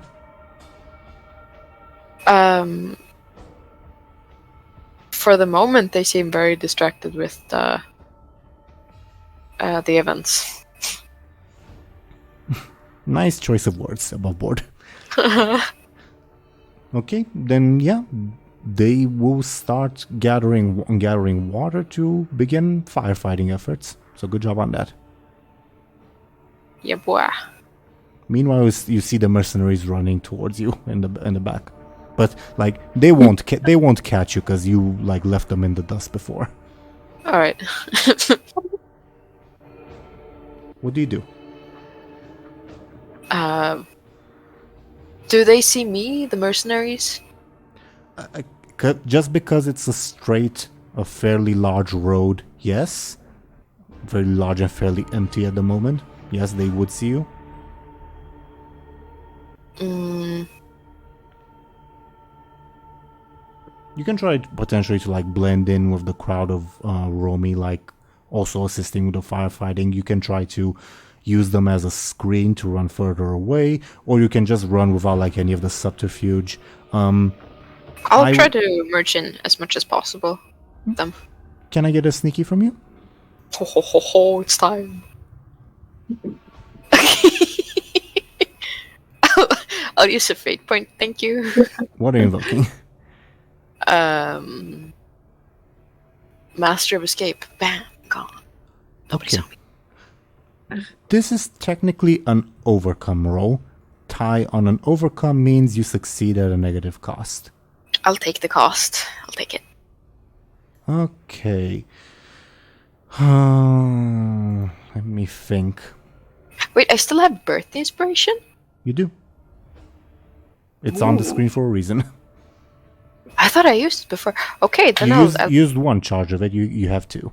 Had to. then I'll do that also. Okay. Then you'd be able to blend in seamlessly with the crowd. You see the mercenaries like frantically looking for you, like they've just let a big payday escape and they look very frustrated, but realizing that you're probably very far away by this point and they really do need to like watch the barricade, they would return to their posts. Okay. Okay. So good job on that. Muninn and Loss. You see Anghel get impaled and like not thrown, but like shoved. I don't know what the right term is. Thrust, I guess. Via the spear towards the sky. Probably not just for like the crowd's attention. Yeah. He wants to impress his god. And an idea that I had was maybe while I'm hiding behind the tree, I can pretend I'm also a god, but from the opposite pantheon. Do they have names? Like, I know you keep referring to them as the tree. Well, above board, it's an analogy for like the Christian Trinity. Yeah, I figured. So, no. I mean, sure, you can say that you're the sun speaking, S-O-N, not S-U-N. Yeah. The fight between sun and sun.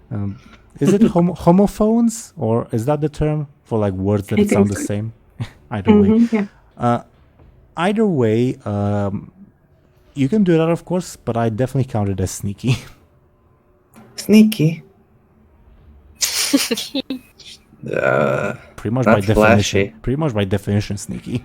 I guess. Although, yeah, sure. Then I guess I won't do that. It's a dumb plan anyway. Alright, I'll do something flashier. Can I get to the body of the dead drummer? Yeah. Alright, I'll pick up his drum and start drumming it to annoy the guy. Oh, that's ooh. That's a good one. Just tell me if it's flashy. Clever or That's all flashy? that matters. Clever or flashy? I'd leave it up to you. Clever or flashy? I would like it to be flashy. But before you roll, is this an advantage, an attack, an assist? I don't know. Should I create an advantage so Anghel can use it? I guess. Yeah, that would help. I'll help Anghel by creating an advantage. Give me a I guess flashy, on please. its last legs. Give me a flashy, please. 7. You get your advantage and gain 2 charges on it. Do you have a name for it? Oh, great. Nice. It will be something like I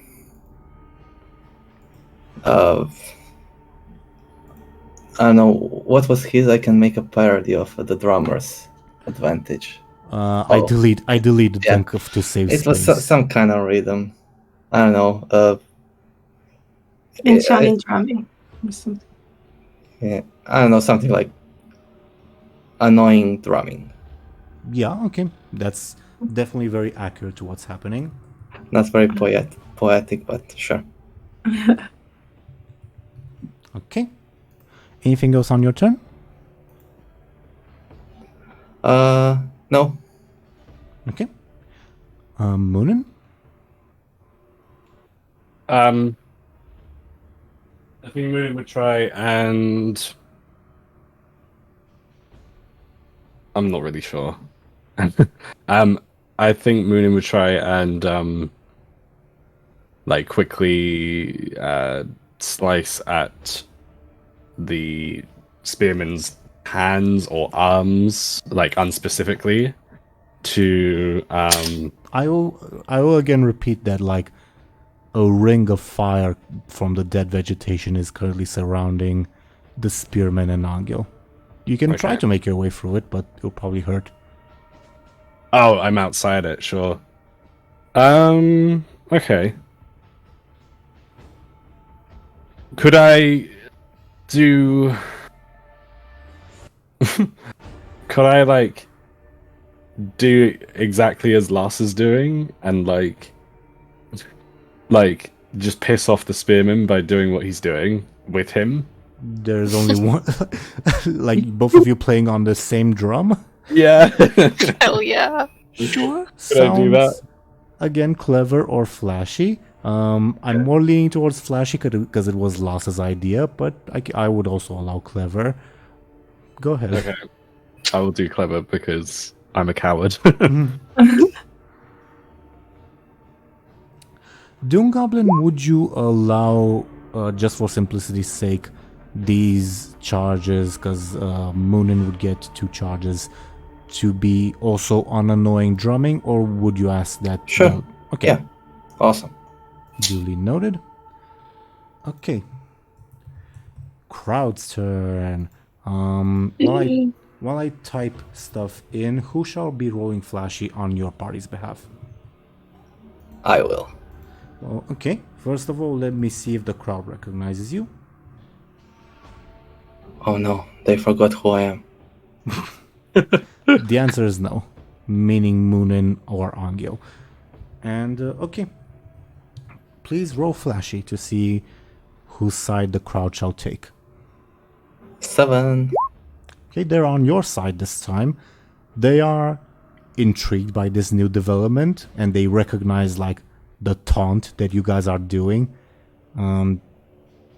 I think they will spend their turn cheering on, giving Lass an assist. Lass, you gain a +1. Because, yeah, they recognize, ooh, sneaky move, get him. Alright. Anghel's turn. You're currently being impaled and thrust towards the sky. Oh god. So I guess... So he's also on fire? Probably not yet, but yes, the spear is on fire. Your clothes might be catching on fire, but maybe not Anghel yet. Well, there's that. Okay, how do we get out of this, though? I don't know. I guess we don't get out. So I guess Anghel just, lifts the ladle from where he is and smacks the spear with it. Sure, give me a forceful attack with your stunt applying.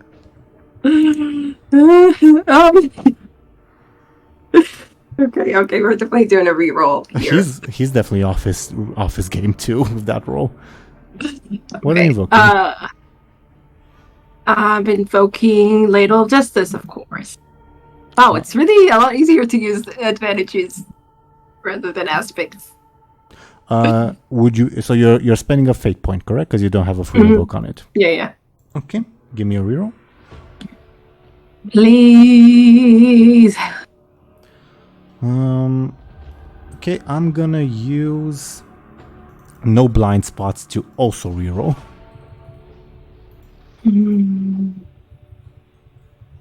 He has a lot of advantages. It's not good. All right, I have the last and Muninn advantages. I can use them, Yes. right? Mm-hmm. Thank you. Currently, we're tied. Okay. 7 to a 7. And I got one Timings minus. you would get an advantage, but of course it's up to you.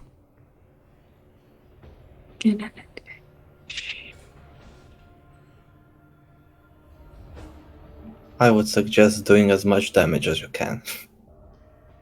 Kill this guy. I want to. Okay. So let's use another. Okay, let's use another. One annoying drumming. Okay. I'm going to use a charge of unbearable heat to mitigate it. Oh, God.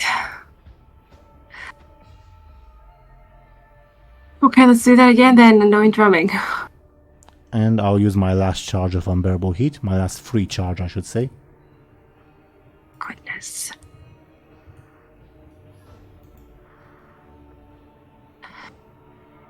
Okay, annoying drumming again. Okay, what can I use? Child of the Sun. I'll use that to make it a tie once again. Damn it. Okay, I'm gonna use the last one. Okay, and I'll use the last one of Child of the Sun as well. Making it a tie, meaning you would get an advantage. Okay, fine. We'll leave it at that. Damn it. What else to do? What's your advantage called? Or where are you putting it? Ladle of Justice. Okay, duly noted. Top of the round, the fire seems to be spreading. No extra advantages or anything like that. The spearmen, enraged at what Lass and Muninn are doing, will probably try to chuck Anghel at them. Oh my god. That was What beautiful. the? Oh God. Sort of throw him off the spear at Muninn and Lass. Specifically at Lass, because Lass started it. He started it. Oh my goodness. So it's an attack against me. Yes. Lass, What about Poranga? He doesn't get attacked. Anghel suffers damage narratively, but not in terms of game mechanics. Thank God. Lass, you also have an assist from the crowd for whatever it's worth. Oh yeah.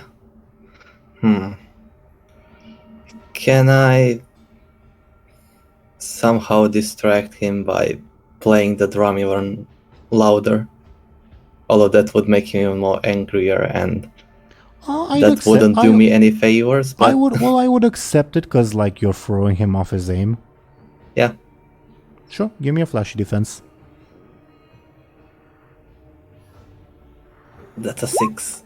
So 7 with the crowd's assist. How do you take 3 points of damage? Oh, level 3 stress. Okay.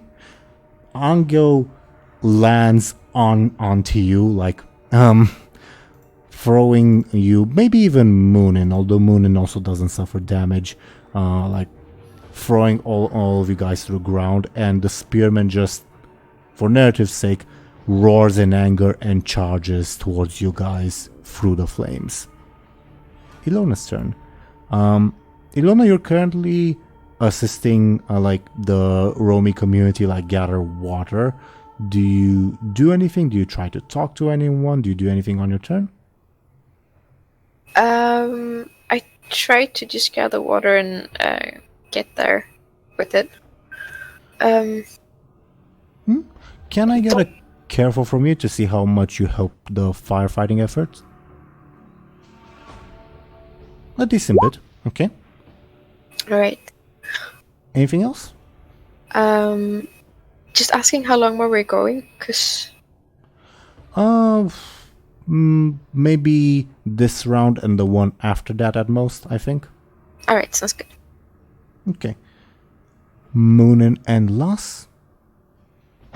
I think it would be best to just keep creating advantages by drumming. Mm-hmm. Mm-hmm. All right. Go for it, go You're, for it. Last you're will. splayed on the ground, and your instinct is to keep drumming. Yeah, I guess. Sure. While we are still on the ground, just keeps hitting the drum. The crowd definitely admires your chutzpah. Can I get a flashy from you? I'm guessing you try to create an advantage. Yes. Okay. If you please. 5, which With isn't. a six because it's an assist from the crowd, that is sufficient for one charge. One charge. Would an 8 be enough for 2? Yes. I think that's worth it. I have a bunch of advantages that I created, but I don't think any of them fit. I have fire ship and hidden behind a wooden tree. Not really helpful in this situation. I don't think. Could I use a crowd's advantage? That stoning is their favorite pastime. They're on your side, yes, but they're not stoning anyone at the moment. Yeah, I figured. Why isn't drumming everyone's favorite pastime? All right, I'll spend. Wait, let me see if I can actually. Can I invoke? No, would that make sense to spend a fate point to create an advantage? It wouldn't really, right? Oh, depends how you look at it. It could make sense because the advantage is something that other people can also use, but the fate point is more flexible for you specifically. I'll use a fate point and invoke the advantage that I'm creating to create 2 more. That's a bit of a loop-de-loop, but sure. You gain... But it makes sense, right? I will allow it, yes. 2 charges on annoying drumming. Yeah. Okay. Muninn, you just got hit with an Anghel missile. Lass's first reaction seems to be to continue drumming. The giant warrior, well, giant at least in your view at this point, is charging towards you guys. Deli? Sorry, Oh, my mic wouldn't unmute. So Oh no. I think Muninn would try and if he's charging towards us. No, actually, maybe not. You have like some time, like a couple seconds to act before he gets to you. So it's not super imminent.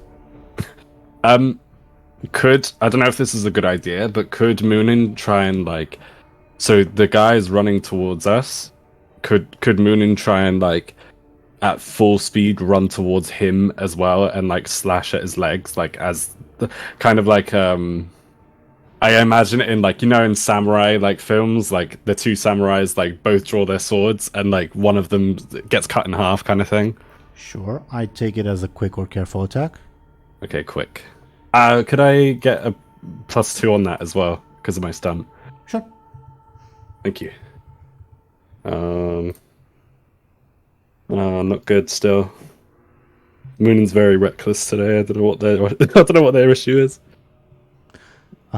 With that roll, what would happen is, as you try to run up at him and slash him, he just bats you aside without even looking at you. Okay. So he gets an advantage. At least Muninn gets points for what's the word? Effort. Could I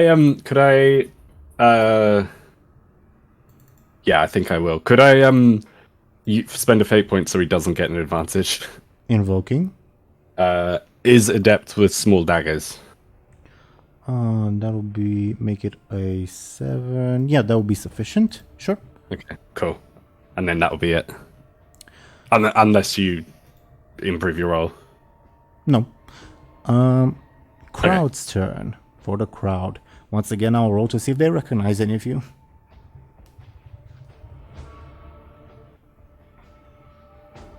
One of these days, it's bound to happen. Mathematically, at least. But definitely not so far. Who shall be rolling flashy on behalf of you guys? I will. Okay, please roll. 5. They're on the spearman side. no. Like seeing go ahead. No, I said damn it. Seeing this like majestic warrior figure charge like fearlessly through the fire, swat aside one of your companions. In their view, yeah, you guys have no chance, and they once again resume the chance of kill them. Let's see their blood. All the bloodthirsty stuff you'd expect. Giving the spearman an assist. Anghel, Oh, nice. you've just been used as Nice. like a rock, almost like a living missile. But at the very least, you're alive, I guess. Yeah, yes.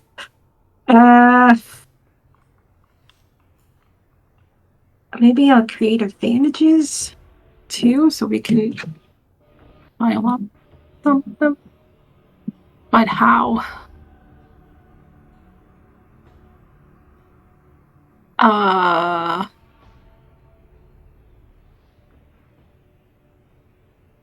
Advantage. Right now, what is the spearman doing? Like he just batted Muninn charging aside to- and he Charging towards you and Lass, you're not sure which one of you specifically he's going for. You just know that he's not very interested in Muninn. He's not very what? Sorry. Interested in Muninn. Okay. So I'm wondering, like, if is making a stand kind of making an advantage? Yeah, it can be. It can be, yeah. Kind of, putting his like standing up first of all, and planting his feet in the ground. Yeah. What kind of advantage is that? Careful or forceful? Let's go with forceful. Okay. Will the stun apply or not? I'd say so, yeah. Okay, great. That's sufficient for one charge. Do you have a name for it? Okay. Unshaken. Okay.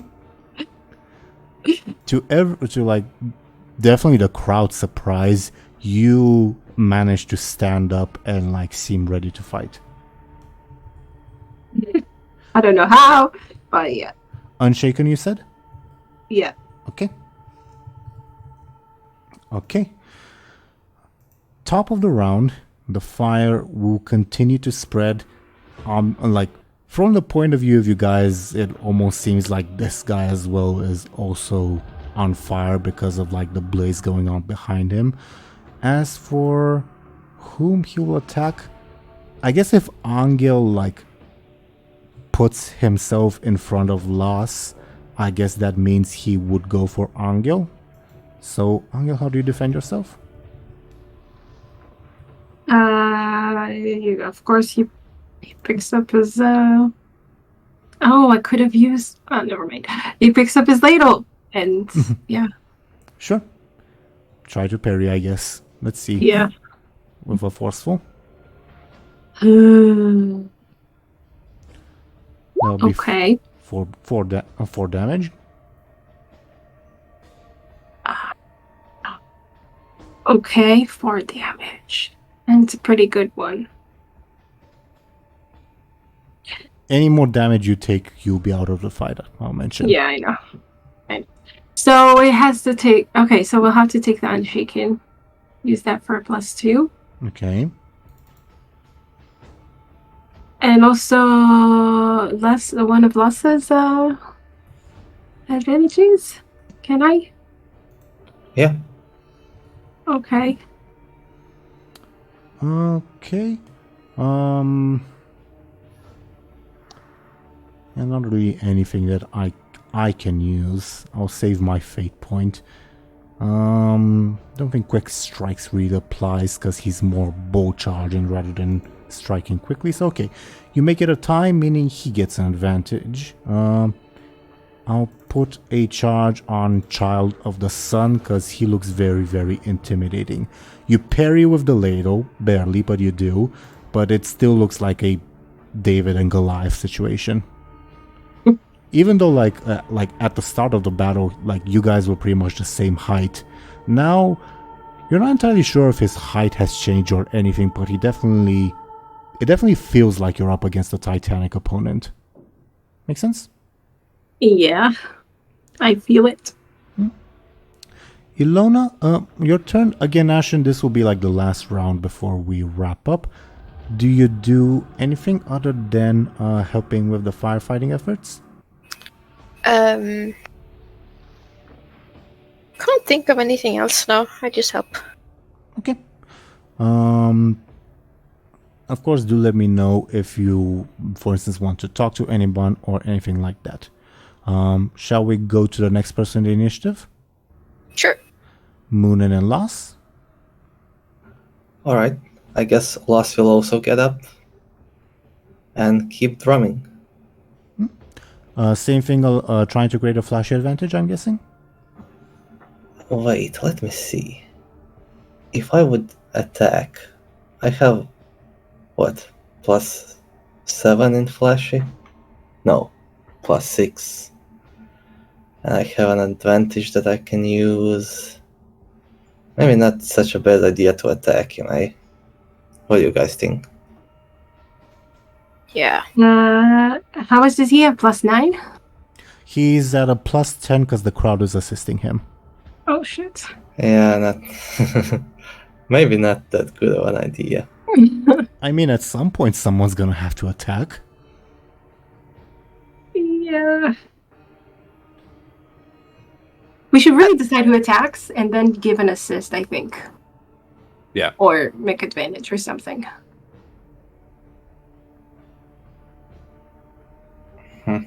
So who do we go for? I don't have any fate points, but I do have the highest approach. I have +6. You have Right. +5, and Muninn has +5. Right. Anghel, for his attacks, usually has his... Oh, he has a +2. Anghel has a, Alright, Anghel has a then we +6. should... Yeah, we should assist you. But for now, I think create an advantage is a bit better. So I'll keep drumming to annoy the guy. Sure. Sounds like a flashy advantage. 7. That's sufficient for 2 charges. He's very easily annoyed. Awesome. Yeah. Like, Anghel blocks his attack, but it looks like he's not even looking at Anghel. He's just staring with rage at Lass, and he lets out like almost an animal-like roar with how enraged he is. Lass will also say, "Run away, boy. If you die now, the sound of your brother's drum being disrespected will be the last thing you'll ever hear." Damn.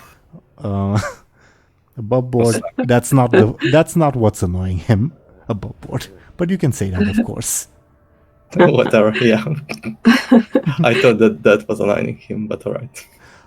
Like, of course you can say that, but the way I'm envisioning the scene is like Lass sort of feebly saying, "Yeah, run away," while he's roaring loudly. So it's sort of drowned out. Either way, you have succeeded with creating advantages. Yay! Muninn. I would like to give a +1 to someone. I feel like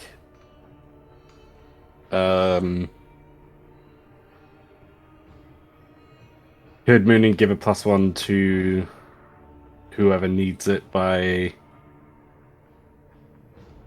throwing... It's a bit risky, throwing like fiery like, so like they could set something on fire and like throw it at the spearman to like As I like don't a know if distraction? fire really. as a Oh, distraction. as I a guess. distraction. Okay. Yeah, you can, and I can count that as an assist, rather. Yeah. Okay, cool. Whom are you assisting? I imagine Anghel or. Yeah, whoever needs it, like Anghel, like whoever intends to. I think didn't we establish that Anghel was going to attack? Yeah. Yeah. So Anghel in that case. Okay. For the crowd, first of all, let's see if any of them recognize you.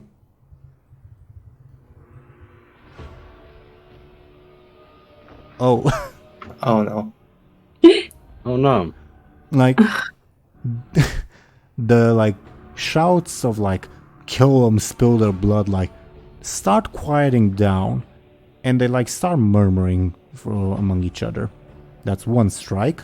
Above board, what this means is that it will be slightly more difficult to get them on your side during like this particular phase. Make sense?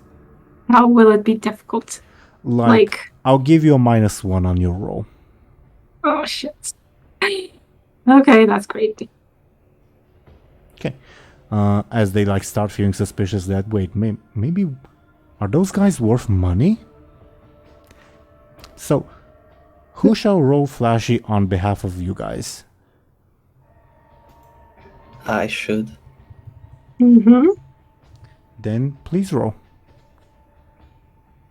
7. Tie means we roll again. Alright. Well, actually, no, it's not a tie because you have a -1. Never mind. Oh. Oh no. Okay. Oh well. So, It's Yeah. not like we can win this fight anyway. Damn. I love the confidence. Kidding. I guess they'll continue what they were doing of like shouting bloodthirsty things, but this time like more hesitantly, like, but like leave them recognizable, will ya? Something like that. Wow. Still giving the spearman an assist. Angel's turn, and this will be like the final thing before we wrap up this particular session. Okay, Anghel charges with all his might. And let's see what I happens. guess, and he's able, of course. Anghel. Oh god, it's not doing it again. We'll wait for it, I guess. Not much else we can do, unfortunately. Like, should I try to press again, or should I just Why not? wait? You can. Obviously, if like multiple numbers pop up, we'll take the first one.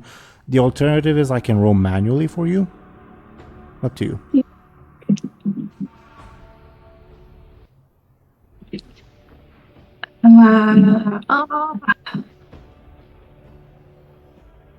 Here, oh my gosh! Oh, What no. was that? So we are taking the middle one, right? Yeah. Well, Yeah, 6. Unfortunately, oh not. So you no! have No. a 3 because Muninn is assisting you with a +2. That's a 5. A 5 to his 11. If I use 3, Could you use annoying drums? And yeah, I'm trying to think if I do. Oh, and then to Maybe reroll. more I'll justice. do one to reroll, Yeah, I think and that we can for the best. Okay, let's use annoying drumming for a reroll. Very well. that's better. Goodness. That's a 7 to his 11. If you if you backseat, not to backseat game, but like with all of our advantages put together, you could +2 it, like etc. Right, like, and I then it think will be an advantage to Anghel, right? I think we have enough to like even cause damage to him if you wanted to use all of them. Oh, there's Ladle of Justice? There's I have like one? Oh, what? right. Well, On my screen. like going. Do you guys want me to like delete some of the clutter, would that make it easier, or would you like to reuse some of the aspects the advantages that you see are spent? I think you can. Yeah, I think you can delete the old ones. Yeah. At least for Anghel. So false champion. False champion I can delete. True champion. Do you want me to delete DoomGoblin? Sure. Scary guy. Do you want me to delete? Sure. Broken rhythm. Do you want me to delete Show&Tell? Yeah, and also subverted. Okay. Off rhythm. Do you want me to delete Dely? Yes. Okay. That's yeah, and everything else I guess I can leave up. That simplifies things a little bit. Yeah, okay. So I can use like Ladle of Justice and 2 annoying drumming, I guess. You're currently at a 7 to his 11 to recap. Right. Yeah. So it will be a +2, +2, +2. There will be 2 points of damage to the fellow. If you want, Go ahead. I was gonna say, could you do Fire Dance as well to do another +2? Yeah, but how does that relate? Muninn is currently doing a Fire Dance to. Oh, to help Anghel, right? Yeah, I guess so. Does that count? Yeah.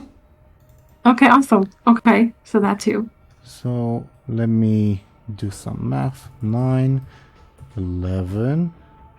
Damn. With this is 2 damage. With the fire dance, with the ladle of justice, that's 4 damage.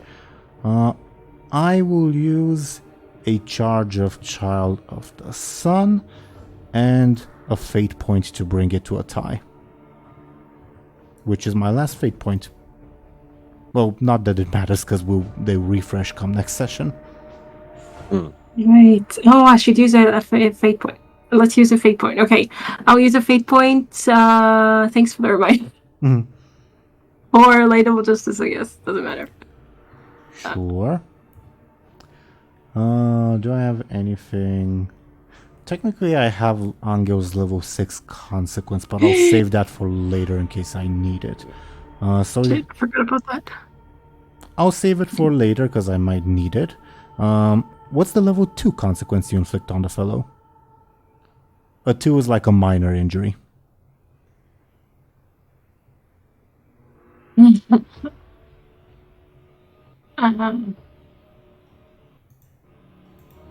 I guess Anghel kind of flicks him on the fingers. Flicked fingers? Is that the consequence? I guess. Like, You make the I mean, it hurts.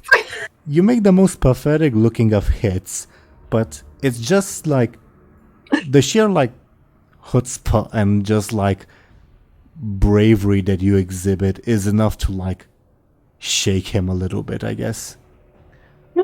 What was the name? It hurts also. He's holding his spear with that hand. Fair enough. What was the name again? Because I brain farted. Flicked fingers, I guess. Flicked fingers. Okay. Okay. And as stated, and this shall be the last thing before we end today's session, unless you guys would like to do anything narratively.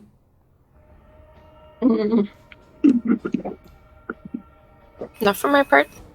No. Okay. No. No. Then thoughts on today's session? It took like I came into the session feeling like, okay, we're going to win this. Yeah. Oh god. Yeah. I don't think Anghel has ever been this wounded. Yeah, I was gonna Did we say. ever have a level 6 consequence for Anghel? I don't remember. Don't think But maybe so. we did. I don't think so. Yeah, anyway, wow. Yeah, savage. Anghel's not used to that. Absolutely savage that Anghel got like kebabbed like halfway through. I mean, he kind of brought it on himself. I have to say that he deserves it in a way. Yeah. If anyone, you know. But Oh boy. yeah. He's just a boy. Nice. I mean, again, do reminder, I designed this as a 4-person boss fight. It started as a 1-person, it's currently a 3-person. But the mechanics are still aimed at as if 4 people are fighting him. Oopsie. Oh my. Oh wow. But you guys are doing good. Eh. I'm not as pessimistic as DoomGoblin is. No, I'm not, I think we're gonna win. It's just very unlikely. It's very difficult. Can we change the difficulty to easy mode? Totally. If we're going by Skyrim rules, I don't know. Anyone has like 500 pounds of cheese on them? Always. Is that how it works?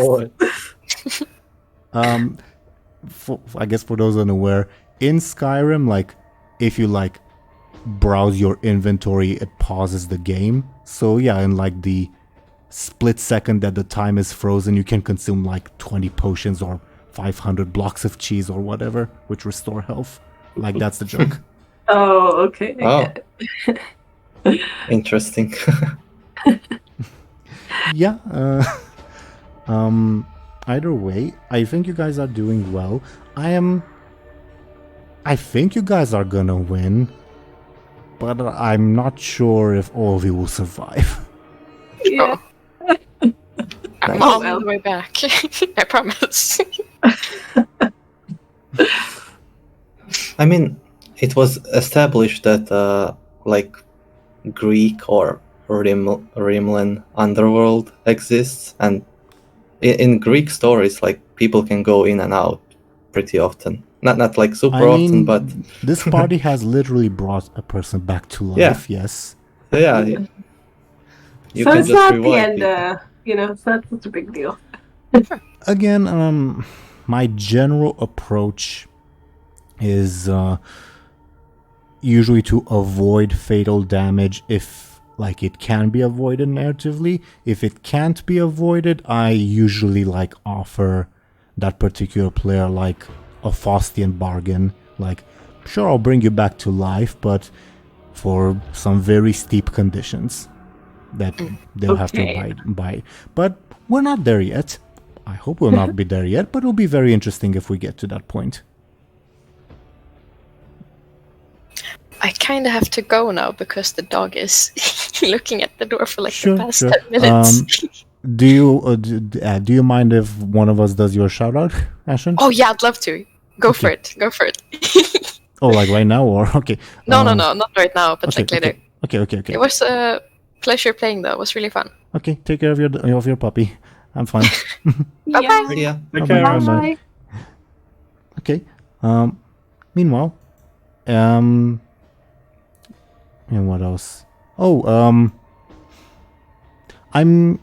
interesting decision that you made, DoomGoblin, to kill the drummer. Like you obviously had the option of like neutralizing him in other ways. Yes. I don't know. Yeah, well, we didn't know what it would cause. I don't know. Would not killing him be any better for us? I doubt it. Maybe There the would- brother wouldn't be. Yeah. You know, Fully transparent, there would be some things that would be better and some things that would be worse. okay. That's kind of vague. Yeah. I will furnish the details after the boss fight is over, Makes Fair sense. enough. because maybe I'll like reuse some of them. Cool. Okay. Anyway, trying to think, as to, I don't know, do you guys have any thoughts on today's session? It was mostly combat, but stuff did happen. The town's on fire as well. Yeah. If you ever want to play Fate Accelerated, make a character that has forceful or careful as their main thing. Anything else is kind of useless. I'm joking, but those two are Flash the... is pretty. It's pretty. I don't know. helpful. The other things are harder to like come up Yeah, with. to come stuff. up with the Yeah. ideas for Mm. definitely. Definitely. I mean, Like in the other campaign, for instance, Zorus has made, and you, DoomGoblin, have made very good uses of your sneakies. Yeah, but still, forceful is much easier to control, and careful. A lot of things are careful, apparently. I will. Yeah, to be honest, forceful. I'd have to agree. Like when I played in your campaign, or like the other campaign, or whatever you want to call it, Shadow of the When you get Silvermane. started on Shadow of the Silvermane, yeah? Yeah. My character had very, very high, like, well, not very, very high, but my character had high force 4, and I think every single one of my rolls was a force 4 roll. So, like, I see what you're saying. It is, like, easy to control. It's simplistic, I guess, because Yeah, exactly. forceful is, of course, like physical strength, but it can also be endurance, force of personality, like willpower. It can encompass a lot of things. But Yeah, definitely. Yeah, I think it's easier to like kind of when you're in a battle to think about something forceful. yeah, but I like earlier in the session, Deli, for instance, made a good, clever attack. So there's Yeah, but you have to think cleverly. Which Yeah. I don't do very often. So yeah, he made one like good clever attack, but he could have just said, "I want to punch a guy." If he had like +5 forceful, it would be equally as good. I guess, but I don't know. When all these campaigns wrap up, I'll make a new campaign and I imagine all of you will pick big, muscly, like brawn, like mob boss people, and I'll like say, "Oh, it's actually like a computer hacking campaign or whatever." We'll see. We break all the computers. Oh yeah. Punch the servers. That's unironically, I have watched a Fate Accelerated campaign on YouTube where there was a hacker character and their approach to hacking was rip the computers apart with their forceful. What? How do they hack that way? I don't get it. It was a more lighthearted campaign, like it was more so comedy than anything else. So the DM allowed it. Okay. Interesting. Yeah. Either way, I suppose any other thoughts for our viewers before we go into our usual shoutouts? Not for me. Yeah, not for me. Nope. Okay. Then once again, dear viewers, thank you for watching and listening to us. Players, I can do Ashen's shout out, or we can do like the April Fool's thing and have one of you do Ashen's shout out. What do you think? Either Let's way roll. works. Let's roll. Okay, Let's roll. I'll roll. Keep rolling. So going alphabetically, that's Show&Tell, which I think Show&Tell, have you done Ashen again? Like Yeah. you have experience, I guess. So we are ready to go whenever you are. Oh, I need to start with him? Yeah, well, just for like, yeah, sure, yeah. Meanwhile, Okay. I'll roll in the background for the other order. Go ahead. Okay, so I've been Ashen, and no, sorry, she says I'm Ash. Anyway, sorry.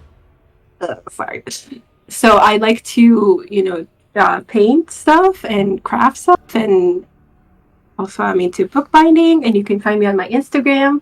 And if you want to commission a painting of your pet or your neighbor, feel free to DM me or something. Yes, I agree. Thank you very much, Ashen. And good job, Show&Tell. Thank you. Then like going in the more Bano fashion, I suppose. With the dice say we should go with DoomGoblin, who should talk about himself. Could you please go ahead, DoomGoblin? Yeah, sure. Yeah, I'm DoomGoblin. I'm also a player on Teeironor's other Fate Accelerated campaign. And usually I draw stuff, and sometimes I guess I sing. If anyone knows what I'm referring to, I'm sorry, but yeah. I do. Usually I draw. I do, but I don't think the other players here know. No one will get it, and you should be happy that you don't. But yeah, usually I draw stuff and I don't sing. But maybe sometimes. I'm imagining the worst. Just a hint for the viewers, check DoomGoblin's Twitter, because vague advertisement is not that good. Okay. Yeah, I did an April Fool's joke where I created a fake link towards our newest episode of the other campaign, but instead it goes to a video of me singing Never Gonna Give You Up, that song. Which, funnily enough, I did in our last April Fool's episode as well. Blaybeard sang that. So yeah. I genuinely don't remember that, but I would not find it surprising. Yeah, I do remember it. He didn't sing like the whole song. I believe just like first 2 sentences, but yeah. Oh, and the April Fool's thing, right. Yeah. Right. Yeah. Okay, noted. Thank you very much, DoomGoblin. And then, according to our dice, we return to Show&Tell, who this time I will kindly ask to talk about herself. Could you please go ahead, Show&Tell? Yes, hi, I'm Show&Tell, and I was going to introduce Anghel for some reason. Sorry, I have a YouTube channel, which is currently undergoing some problems. I am thinking of maybe opening another one just so I can like post videos for the time being, but I don't know. I need to think about that. Anyway, yeah. So you can find me on my Patreon, I guess, if you want to, and sometime I'll return, I'm sure. I hope. We hope so too. Above board for the viewers, if Show&Tell does open a second channel by the time this video will come out, I will post the link in the description for everyone's convenience. Thank you. Anything else before we go to Deli? No. Okay. Then, Deli, could you please go ahead and talk about yourself and what you are doing? Yeah, of course. Hello, everyone. I'm Deli, and I am a Goblin VTuber on Twitch. Currently, at the moment, I'm probably not going to be very active because I am swamped with work IRL. So, apologies. But you can find me on Twitter. That's probably where I'll be most active, if at all. But like after this month, I think when everything's like back to normal, I'll be streaming as normal again. Duly noted, and we are definitely looking forward to that, and also best of luck on your work. Thank you. And thank you, Deli. And I was your Dungeon Master, Game Master, Teeironor. I do this series. It's a lot of fun and very tense, as you can see. I also do another series on my channel currently.